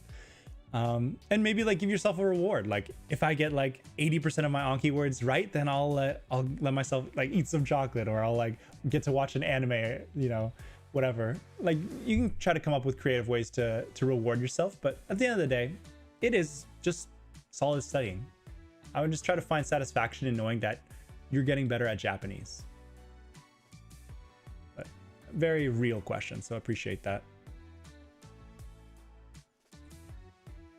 Amadala Mouse, can't ask my question on the website. It keeps getting an error. Can I paste it here? Sure. Yeah. Feel free to drop it here if you're having trouble with the website. Sorry to hear that it's not working out. Miles Electric, I've tried using Anki, but I'm not sure it will work for me. Would you recommend any other way to learn vocabulary? Yeah, I mean, you can. Like, when I first started, I learned vocabulary just by reading like literal vocab sheets, which is probably even more boring than Anki, to be fair, because there's no like UI interface and there's no spaced repetition. Another way to learn vocab, I mean, there's the methods that you can say, like watch an anime, but like have the subtitles on there with the readings for the vocab, and you write down the vocab, you look up its meaning. But at the end of the day, like even when you pick up new words from other sources, like fun sources, you still want to review it. And Anki's just kind of the best for that. There might be other resources, like other SRSs that can do that for you, that it doesn't need to be Anki. But that, at the end of the day, I think it just needs to be a flashcard app to like help you get the repetition in. And once you get to like an intermediate and above level in Japanese, then you can just like listen to Japanese, right? You can listen to podcasts, watch some videos, anime, dramas, and then you'll hear the vocab in real context, and that'll serve as review, and that'll be more fun. But in the beginning, I'd say you just kind of have to bite the bullet and put in that work. Yeah. But thank you for the question. Okay, how can I speak faster? I just finished Genki 1. I know about 600 words, but when I speak, my brain goes vocabulary search, grammar building, word order fixing, particle guessing, verb conjugation, speak. It feels so slow. I feel you. That's what it's gonna be, right? When you're learning a language, because it's not gonna feel natural, right? Because you're learning it like from the building blocks, right? So you're gonna have to be actively thinking. And I get it. It feels unnatural. If you're trying to have a conversation with someone, it's really slow. Like if you're in the moment, you have a thought, you want to say it, but it's really frustrating that you have to go through this whole process to say something. Speaking faster, like at the end of the day, you do kind of have to do that. Like you have to recall the vocab and then figure out the grammar and then, you know, put it together in the verb conjugation. But the good thing is, the more you do that, the more natural the sentence itself will feel, right? So for just like say this example, like konbini ni iku, like a really basic sentence. Like if you're starting out Japanese, okay, what's the word for a convenience store? Oh, okay, it's konbini. Okay, destination. Okay, I'd probably say ni here, ni, and iku. Okay, just go. So it'll just be iku again, iku. And then it'll take you like 10 seconds to say this basic sentence, maybe longer. At the end of the day, the more you do it, the faster it'll come to your head, and you won't need to think about what's the word, what's the particle, what's the correct conjugation. Like now I just say, konbini ni iku. I'm gonna go to the convenience store. It's just repetition. You have to get the repetition in, and then it'll start feeling more natural, and you won't need to think about it as much. And you can start thinking more in Japanese. But in the beginning, I can't lie, it's a struggle. You have to kind of build it from the start and make sure you are using correct grammar and the right vocab. But it's all reinforcing your knowledge, and you'll get faster each time. So yeah, just be patient with it. And good job learning 600 words already. Keep it up. Does pitch accent really matter? Yeah, I mean, it does, but I wouldn't focus on it too much. Like I think we talked about this in a past stream here. If you could, sorry, it's let me make that full screen again. So this part here, like chopsticks is hashi and bridge is hashi. So that one goes like up, hashi, hashi, and then chopsticks is hashi. Starts up and then goes down, hashi. You don't really like it. If you're at N2, N1 level above, yeah, it'll help you sound a bit more natural. But Japanese people will know what you say. Like you're like, if you technically say chopsticks when you meant to say bridge, like, oh, I'm going to cross that bridge to go to the store. They're not going to think, oh, you're saying I'm going to cross those chopsticks to get to the store. Like it's very obvious what you're trying to say. It'll just make your Japanese sound cleaner and sound a little bit closer to native.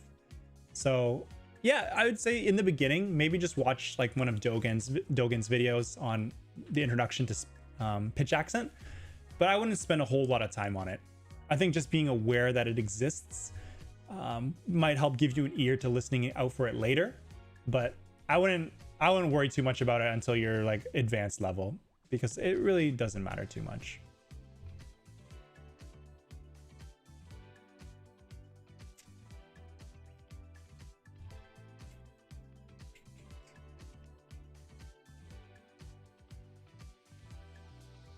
Yeah. Pitch accent is completely over my head right now.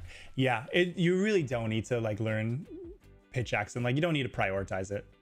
Like I wasn't even aware of pitch accent until I was at least like an N3 level, N3, N2, and then I had heard of it for the first time. And I was like, oh, what? There is pitch. Like I thought only Chinese had pitches. And then I like kind of like learned about it. And then I only like really started taking it seriously maybe once I got like N1. And yeah, sure, like my Japanese, it's not going to be native sounding, but I think it sounds perfectly fine. Japanese people tell me my Japanese sounds very clean and easy to understand. So I wouldn't get too caught up on it in the beginning. Just, yeah, focus on learning the key vocab, kanji, grammar, and worry about pitch accent later because it's really not a huge deal. Honestly, immaculate timing of finding the stream right in the middle of burnout from thinking I can't understand a thing after 3 months. That's tough. I'm sorry to hear that you've burnt out. I'm glad my stream could help maybe ease your mind a little bit. But yeah, definitely. I mean, we've talked about it many times about burnout. If it's specifically about Japanese, set a daily goal, you know, that you can keep up with because you don't want to feel burnt out or like you don't want to do it. Yeah, and yeah. IB Roka. I was gonna mention Dogen. Yeah, Dogen is just the god of pitch accent. So of course, when you talk about pitch accent, you gotta mention Dogen. All right, next question. Should I study Japanese in high school? Yeah, I mean, I should be asking you this question. Should you study Japanese in high school? Do you want to learn it? If you want to learn Japanese, then totally do it. Like, it's just gonna be like a good starting point, right? Like the tricky part about learning Japanese is oftentimes you have other things in the way, like you're going to school or you have work and it's hard to fit in time to learn Japanese. But if you learn Japanese in high school, you don't need to worry about fitting it in. That's the beautiful part. You just like, it's part of your day. So it can be a great way to get started and slotting into your day, get that, you know, basic level of Japanese. And then I'm sure your Japanese courses at high school are going to end before you become fluent, but at least you have a solid base and maybe you're in a better position to start studying on your own. So yeah, totally. If you want to learn Japanese, start learning in high school. Yeah, unless like your high school is famous for being terrible at teaching Japanese. But I mean, I couldn't tell you that. You're going to have to do your own research on that one. But I'm sure it'll be fine. It'll probably be worth it. Should kanji be the next step after the kana? Or should you prioritize words and sentences and think that you will learn kanji along the way? Yeah, so I think we talked about this with the comment from earlier about the order of learning. Yeah, after you learn the kana and the pronunciation. And then, yeah, kanji should be the next step. But just learn the kanji, the basic kanji, and words, and sentence structure and grammar. Like that's what I would do, the basic grammar kanji and vocab at the same time after you learn the letters and pronunciation. They just all complement each other so well. That's the key. Hi Tokuyuu, how are you doing? I'm doing well. Thanks for joining the stream. Thanks for sending a comment. Hope you're doing well as well.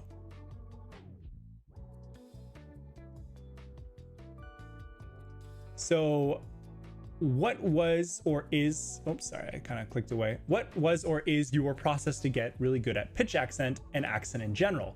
There's a good amount of videos out there, but what is like a good day-to-day idea of what I should do and for level right now for reference? Yeah, so like we just talked about, I mean, I wouldn't worry about it until like at least your N3, N2 level.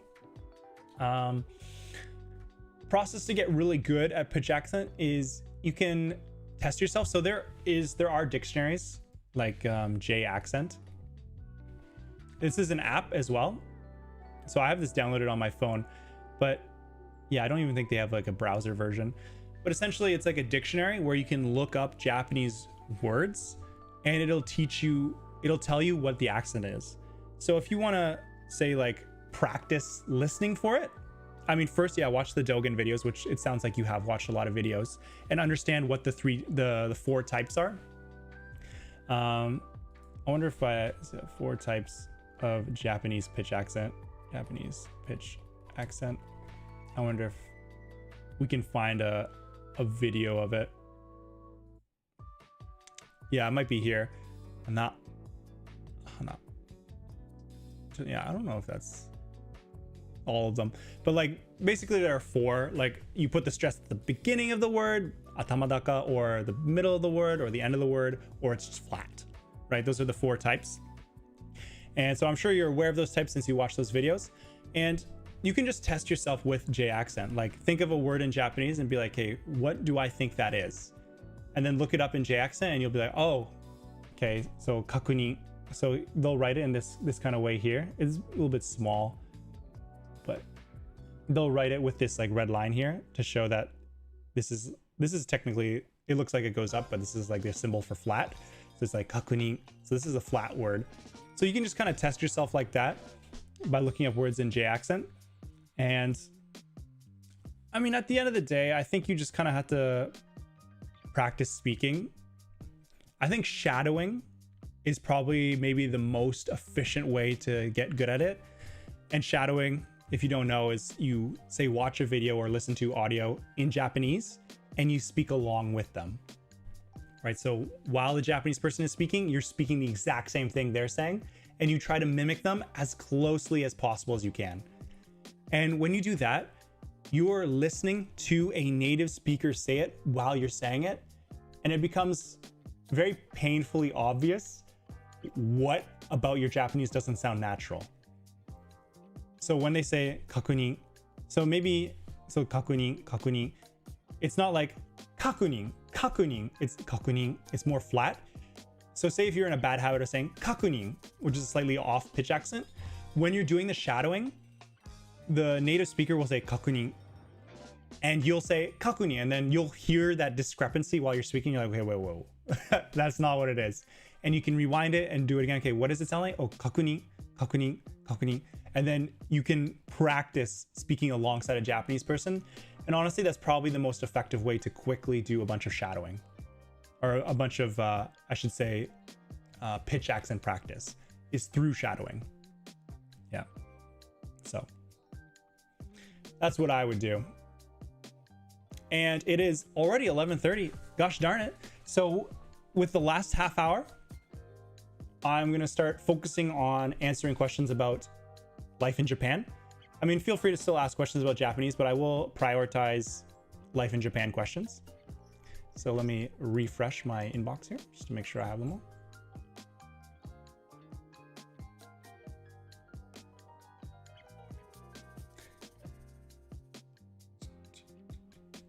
Okay, let's see.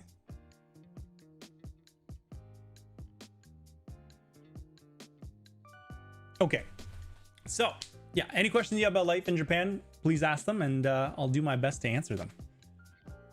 Let's make this full screen. Okay, so since you got permanent residency, are you willing to get Japanese nationality if you find yourself living in Japan for the longer term? Also putting in regard that you'll have to renounce your current residency. Yeah, so that's the dilemma here, right? So unlike, I'm originally from Canada. So unlike countries like Canada or the US or the UK or Australia, Japan does not allow multi-citizenship. Like, you're not allowed to be a dual citizen of both Japan and Canada. So if I wanted to be a citizen of Japan, I have to renounce my Canadian citizenship. And I'm reluctant to do so because, you know, I feel like I'm Canadian and I'm not sure how long I want to be in Japan. I want to be here for a long time, but I'm not sure if I want to be here forever yet. So if I give up my Canadian citizenship, it's going to be harder to come back to Japan, or sorry, back to Canada, because I don't have my passport anymore. And so it comes down to, you know, is it worth getting citizenship in Japan? Is it worth renouncing my Canadian citizenship? So that's the difference between, well, I have permanent residence right now in Japan, or I could get citizenship in Japan. And what's the difference? Honestly, the difference isn't that big. Like, when you're a PR, you pretty much can do anything you want. Like, I don't need a visa to live here. I don't need to work for a shitty company just to get a visa, like a work visa to stay here. I don't need to be a student on a student visa. I can do whatever I want and still be here, which is huge. The main drawback is that I can't vote. I'm not able to vote. And technically my PR could get like stripped away if I commit some like heinous crime. Like if I like, you know, attack some people on the streets, they might take away my PR. But thankfully right now, currently as of this live stream, I'm not planning on attacking people in the streets in Japan. So having my PR revoked for that is not a huge concern. There are other reasons it could get revoked, like if you do tax evasion, which I'm also not planning on doing. But other than that, there's not a huge advantage to citizenship. So right now, I don't feel the need to get it. Like PR is doing a lot for me. How long do you have to decide to renounce or not? I think right away. Like if you're applying for Japanese citizenship, yeah, you probably have to apply and then like renounce right away. Maybe, I'm not sure about the process itself. You'd have to look it up, but they might accept you, like you've passed. Okay, now renounce your citizenship and send us proof, essentially, is what they do. And then they'll officially give you your Japanese passport. Like you're not allowed to have both. But if you are say like you're half Japanese from Canada, like, you know, I had some friends like that, you're allowed to be dual citizenship until the age of 20. So if you're under 20, you can be a dual citizen of Canada and Japan, or Japan and wherever. But once you hit 20, you have to renounce citizenship for Japan. Canada doesn't care, but Japan needs you to renounce your Canadian citizenship. But what a lot of people actually do is that they'll just not say anything. They'll be like, oh yeah, I've renounced Canadian citizenship. Japan, I choose you. But like realistically, they'll just hold their Canadian citizenship, and like the Japanese government can't prove that you have Canadian citizenship because technically you don't have it, right? So how do you prove you don't have something? So I mean, that's what some people do. But in general, if you're most of us who don't have Japanese citizenship to begin with, yeah, I think you have to give up your original citizenship to apply for it. Yeah. So thank you for the question. My wife and I want to move to Japan. How do we transition between visiting Japan and finding the best place for us? We actually want to look for a rural place, but how do you go about finding a place out there? Well, I actually have a video on that. So yeah, check out my recent video on how to move to Japan. I go over apartment hunting and all the hidden fees associated with it, as well as the top websites that I would recommend a foreigner use to find a house in Japan. I think technically these websites are more geared towards finding a place to rent, like apartments. So I'm not sure if when you say you're looking for a place to live, whether you mean to rent or to buy. But if you want to buy and you're comfortable with using Japanese, there's a website called Sumo. I'll make this full screen. This website here, Sumo. It's probably one of the biggest Japanese like real estate websites, and you can like search by region in Japan. And if you want to find somewhere rural, I mean, maybe do some research on like the different areas and, you know, what major city would you like to be closest to, and like what prefecture has the best balance of whatever lifestyle you're looking for. And then you can click on those specific prefectures and look for houses in that area. So Sumo will have both places for rent and real houses, although I've only used it for finding places for rent. But I think it is only in Japanese, so you'd probably have to use like a translator, like Google Translate or something, to translate the web page.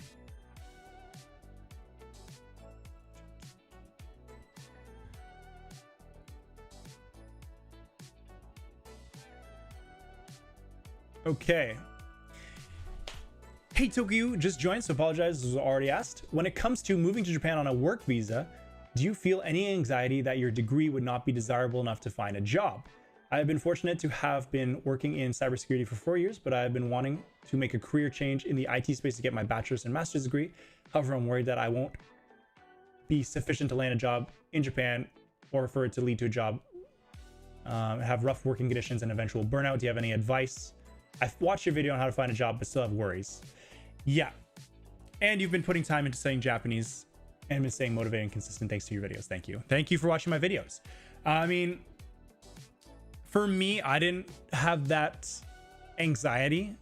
Thankfully, I was able to get a job my first time around. But wanting to make a career change in the IT space and get my bachelor's and master's degree. So first of all, from my understanding, like IT is a pretty in-demand field. Like I have a friend in IT in Tokyo. I think there are jobs there, especially if you have a master's. Like if you have a bachelor's and master's in IT, you're very qualified. I would say the biggest thing you can do to make sure you get a job or increase your chances of getting a good job in Japan is learning Japanese. Like, you know, clearly you speak English. If you can keep studying Japanese, keep up that good work, and get to N2, N1 fluency, if you're bilingual and you have a master's degree in IT, like you're gonna be a freaking career god in Japan. Like I mentioned in my how to move video, but like learning Japanese is like the single greatest thing you can do to improve your quality of life in Japan. And that's both for making friends like every day, as well as finding a good job. Like bilingualism is so rare in Japan that just being bilingual alone is a huge skill asset without even any like degrees. Still helps to have a bachelor's, but it's a huge asset. And then if you have a master's degree, like, yeah, I think you'd be chilling.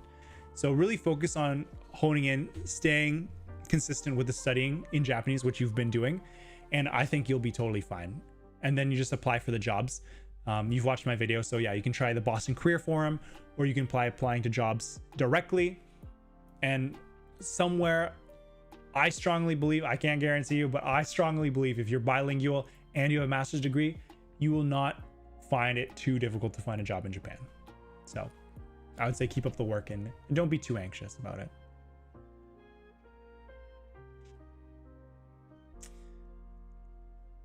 Okay, let me look for the next life in Japan question.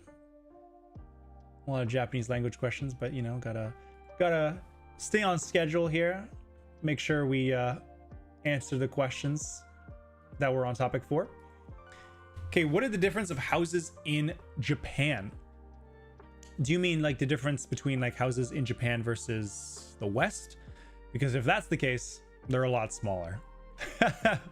Like Japan, if you looked at the freaking map of Japan, it is not that big. Like that's Japan. I mean, I have a lot of freaking labels on it, but this is the landmass of Japan, and like this is the United States and Canada. Like Japan is not working with a lot of space here. So understandably so, like the houses are a lot smaller. Like that's one thing you're gonna have to get used to, is that Japanese apartment sizes are gonna be smaller. I mean, there's like tons of videos on it. Like there's a lot of houses that are literally like that should be a bigger picture so you guys can see this, but it's like literally like this guy right here, where it's just like one room and like everything has what's in that room. Like it's like you got your bed in there, you got your fridge, your table, whatever. And I mentioned this in my how to move video, but yeah, you know, there's the whole notation system on how to explain the layout of houses, like 1K, 1R, 1 LDK, 2 LDK, and the numbers are the number of rooms, like the bedrooms, and then LDK is living, dining, kitchen, like if you have separate rooms for those. So yeah, the main difference is that you're not gonna have a lot of space, but I mean, if you're outside of Tokyo, like rent in Japan is like significantly cheaper than the West, so you can usually afford to get a bit of a more spacious house if you're outside of Tokyo. Like Tokyo, like good luck. But yeah, like I mean, my apartment's like pretty spacious, and like I mean, I care about the place I live, so I put a little bit more money into it. But you can find like reasonably sized places, but it's still gonna be smaller than the West, so just keep that in mind. Yeah, just finished my master's in IT and I'm deciding the time to learn Japanese. Glad to hear there's hope once reaching fluency level in Japanese. Yeah, vocal riz. Yeah, I mean, congratulations on finishing your master's in IT. Like, yeah, if you have a master's, yeah, I mean, IT, I think is definitely an in-demand field. And if you have Japanese on top of that, as well as English, like you're going to be so chillin'. Tatami equals Japanese centimeter, essentially. Yeah. I mean, that's also something I mentioned in the video. Like if you see here, like these rectangles here are like tatami mats. They're like bamboo mats. They're really soft. I love them so much. They're like the traditional Japanese floor tile, essentially. And that's how they measure room space. Like they'll say like 6 jo. So a tatami mat is jo. So like 6 jo is like 6 jo. So this room here would be like, say like, this one looks like it's 5 or so tatami mats, like 5 jo. So that's how they would measure the size of the room. And it's not that big, to be honest. Like this, you can see with the bed next to it, like one tatami mat is basically a small 2-seater couch. So it's not a ton of space, but that is their way of measuring room sizes. It's a fun fact.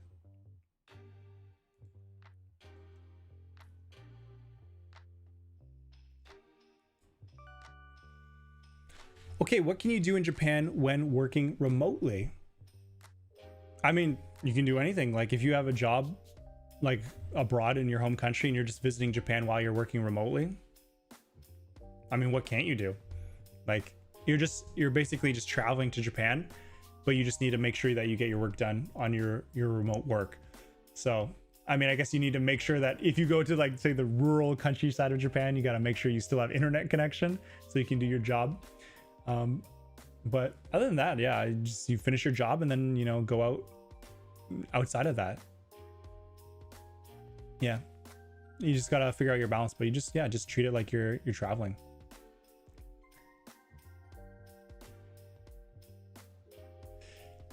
I am 194 centimeters. Are offices only built for average sizes? Yes. If you're 194 centimeters, you will be hitting a lot of your head on a lot of door frames, unfortunately. So 194, that's probably about like almost like 6'5", right? So very tall. Yeah, Japan is built with the average Japanese person being like 5'7", 5'8" for males, even shorter for females, of course. So you'll probably, like, especially if you go to like a traditional inn, like a ryokan, like they're especially short. Like they look freaking gorgeous. Like look at this. I don't know why the picture is so small, but like look how beautiful this looks. But then like the door frames are gonna be like right at your forehead height, so you just gotta make sure you duck. This is like me on my first trip to Japan, like and offices too. I mean my office for my last job was quite spacious. Like it was a huge open space office. So I mean, I didn't need to worry about being too tall for that. But in general, like things in Japan are smaller because they don't have a lot of land mass, as we've seen here.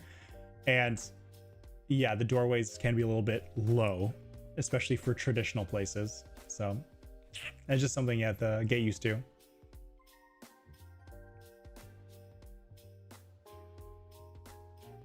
So, okay, so Nightcore Kovu, backing on this question, is there a way to live in Japan while working abroad? So this would be looking at the angle of the question, like, can you live in Japan while you have a job abroad?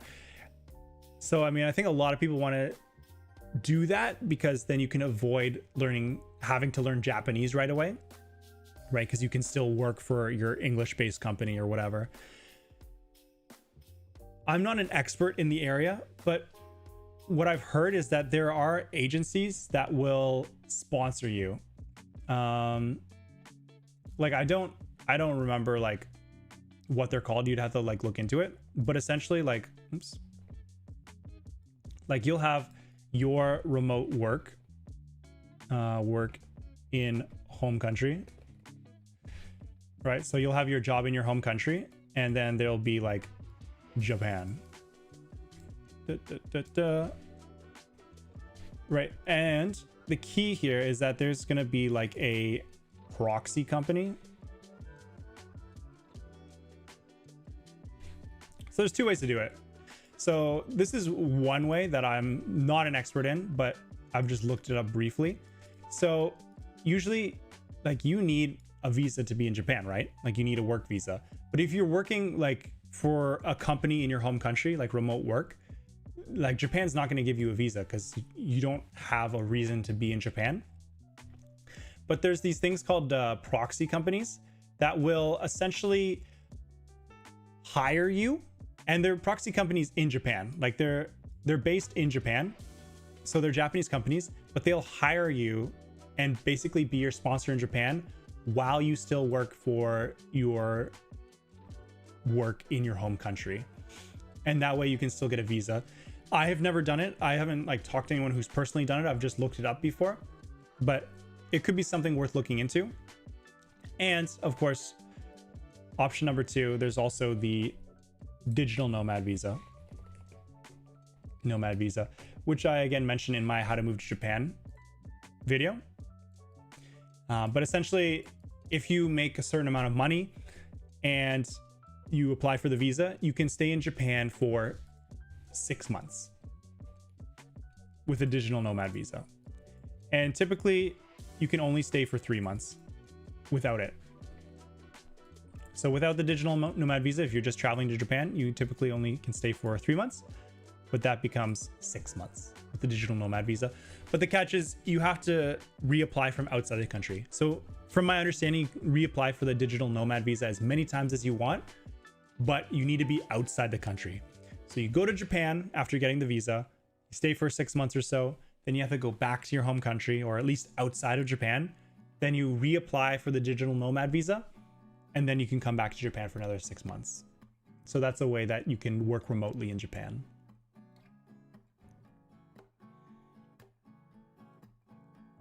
I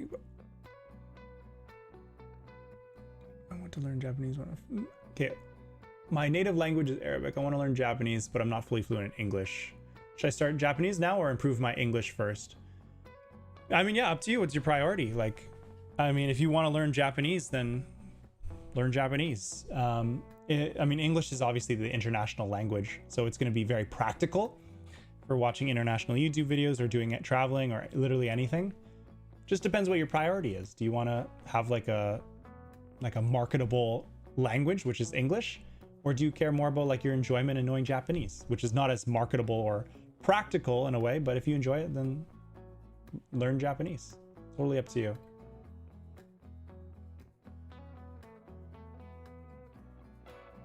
Yeah, and thank you, Psycho Gens, for your input as well. Exactly. I think we're on the same page here. It really just depends on your goal, right? Totally.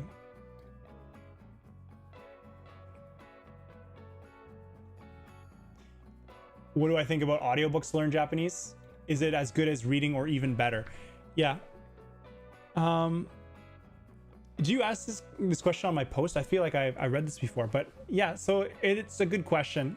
So audiobooks for learning Japanese, it can be good. Of course, the difference between audiobooks and reading is going to be that there's no visual, right? So audiobooks are totally listening. So in that sense, it's great listening practice. But real reading, like pages, looking at kanji, is going to give you better reading practice, like kanji practice. So it really depends what your priority is. Do you want to get better at listening or do you want to get better at reading? Ideally, you do both, right? Like, because both listening and reading are important. So do both and maybe lean more heavily into whichever one you enjoy more. Like, ultimately, learning Japanese is all about the consistency and keeping going. So do whatever you enjoy more. But I would say ideally you do both, and that way you can get better at both listening and reading. But just keep in mind that audiobooks are going to be for Japanese natives, so they're going to be a bit tougher. So I would wait probably until you're at least N3 or higher before you start doing audiobooks.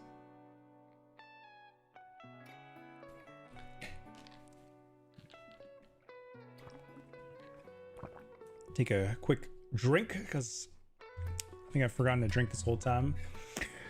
But I've been speaking this whole time, so my mouth is getting very dry. Yeah, let's refresh our questions here. So if applying for digital nomad and when you reapply outside the country, does that reset your time in Japan? for applying for PR. Yes, unfortunately, I do think it resets your time for PR because, yeah, when you want to get PR, you want to stay in the country for at least 1 year in a row. If you have like 80 points for the PR point system, the highly skilled professional visa, you want to at least be in Japan for 1 year or 3 years. Or if you're just going for the whole like 10-year living in Japan, like if you live in Japan for 10 years and you pay taxes, then you can get PR. But yes, if you leave the country, even to reapply for digital nomad, then I do believe that will reset your time for applying for PR. But you can double check with like a paralegal office and a lawyer and really hone in on that detail. Because there are circumstances where it doesn't reset. Like obviously traveling outside of Japan briefly doesn't reset it. So I'm not sure, but my understanding is because your visa says you're only allowed to stay in Japan up until a certain point and then you leave, they're going to technically count that as your residency in Japan ending at that point. So that would be my understanding.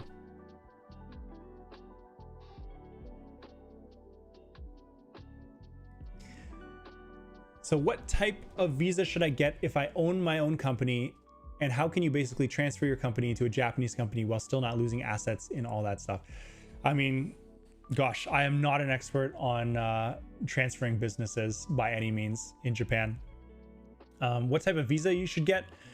You could get a business management visa, but just be aware that, as I mentioned in my latest video, like how to move to Japan, like they've recently gotten stricter on it, that you need at least, I think it's, I said, what, 30 million yen? Or maybe it's 20 million yen. Like you need at least like around $200,000 in capital in order to get the business manager visa. So you need a lot of capital, and it needs to be like a Japan-based company with at least one full-time employee who's Japanese or a permanent resident in Japan. So yeah, like it's going to take a lot of setup cost, and I'm not sure what the process is of, say, like listing your company as like a Japanese, like registering it as a Japanese company. You're really gonna have to look into that and ask someone who's an expert. But the business manager visa could be one that you should look into if you own your own company. Yeah. Oh, webcam cut off. Yeah, you're right. Thank you for the heads up. I don't know why I cut off. Let's see.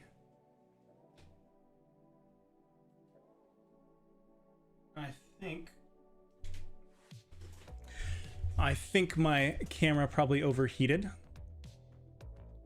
or maybe turned itself off. And we're back. Thank you for the heads up.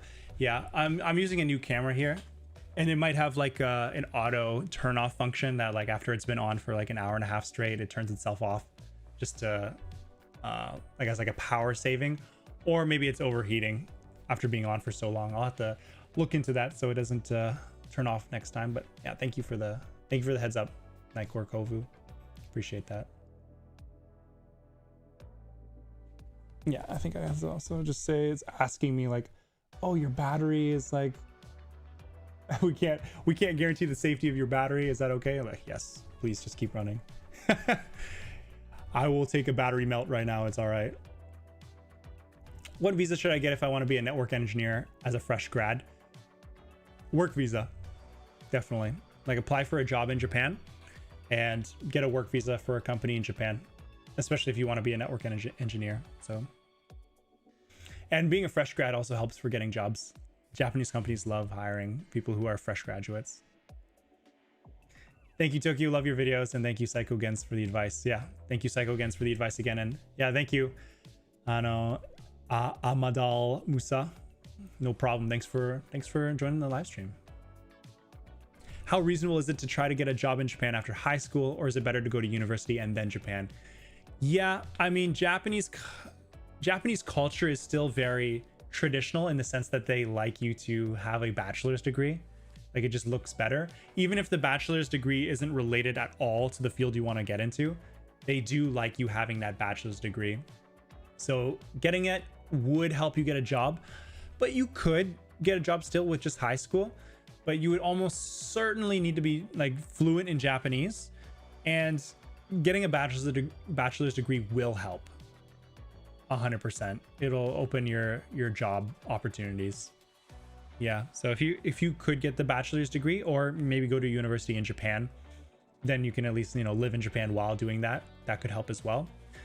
But yeah, bachelor's degree and fluency in Japanese is probably the top two things you could do. Not impossible if you don't have it. Like my friend my friend who I mentioned, who's in IT, who's working for like a pretty prestigious company.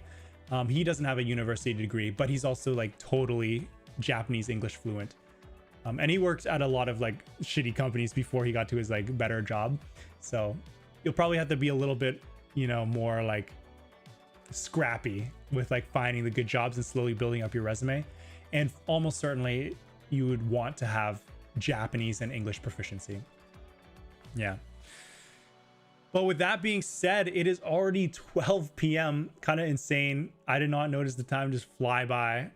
So yeah, I mean, this is probably where we'll end it here. It's been 2 hours already, but yeah, thanks for tuning in, guys, whether you stayed for 2 minutes or the whole 2 hours. I appreciate you taking the time out of your day to join my live stream. And it's really nice seeing your questions, because like it shows how much you guys care about learning the language and moving to Japan. And thank you for everyone in the chat as well who was helping answer questions, because you know it's hard to balance answering all the Q&A questions and read the chat and answer all those questions. So thank you guys for those who helped out. And again, let me know anything I can do to improve the live stream. Like I'll try to make sure my camera doesn't turn off towards the end. I'll probably have to adjust a setting, like a power saving setting. But anything about like the layout or the content, like what you guys like to see in the future, like please let me know. And I'm excited to keep doing these and to make sure each live stream is a little bit better than the last one. Ultimately, my goal is to, you know, help build more of a sense of community and like have each other, like help each other out. And, you know, learning Japanese and moving to Japan are long-term projects, and it can feel a bit lonely and like a bit of like a struggle and a grind. So I want to create this space where we can like all help each other and, you know, keep each other company in that sense. So yeah, thanks for being around and participating. Thank you. Yes, peace out. Have a good afternoon. You too, Muddy. Thanks for sticking around. I appreciate it. Thank you, Kovu. Pleasure talking to you too. Hope you have a good day, and thank you again for answering questions and being active in the chat. Really appreciate it. Thank you, Whiskey Jack, as well. Please make a dark mode for the stream, please, my eyes. It is a little bit bright. I don't know how I could make it so there could be a light mode and a dark mode as well, but I'll keep that in mind. My goal is to be as fluent as you in Japanese. Well, it sounds like you're giving people advice earlier, so it sounds like you're doing a good job. Just, yeah, keep it up. It's all about the consistency. So keep up the good work. You should make your pick Marth if your cam dies. Half joking. Yeah, man. Oh, okay, Rocket. Are you Rocket from where I think you are? Then yeah. I mean, it wouldn't be Marth, it'd be Lucina, man. Gotta be committed to the real main. But yeah, I mean, I could switch it to something more fun. But hopefully it doesn't die in the future, honestly. That's the ideal. So yeah, Rocket. All right, thanks for sticking out. I appreciate it. And thank you, Brandon Pop, for sticking out. I know you wanted to join the last one, so I'm glad you could make it to this one. Appreciate it. All right, so we're gonna end it here. Thank you guys again so much for joining the live stream, and I will talk to you next time. All right, in the meantime, keep up your good studying and put in that good work. All right, Tokuyuu out.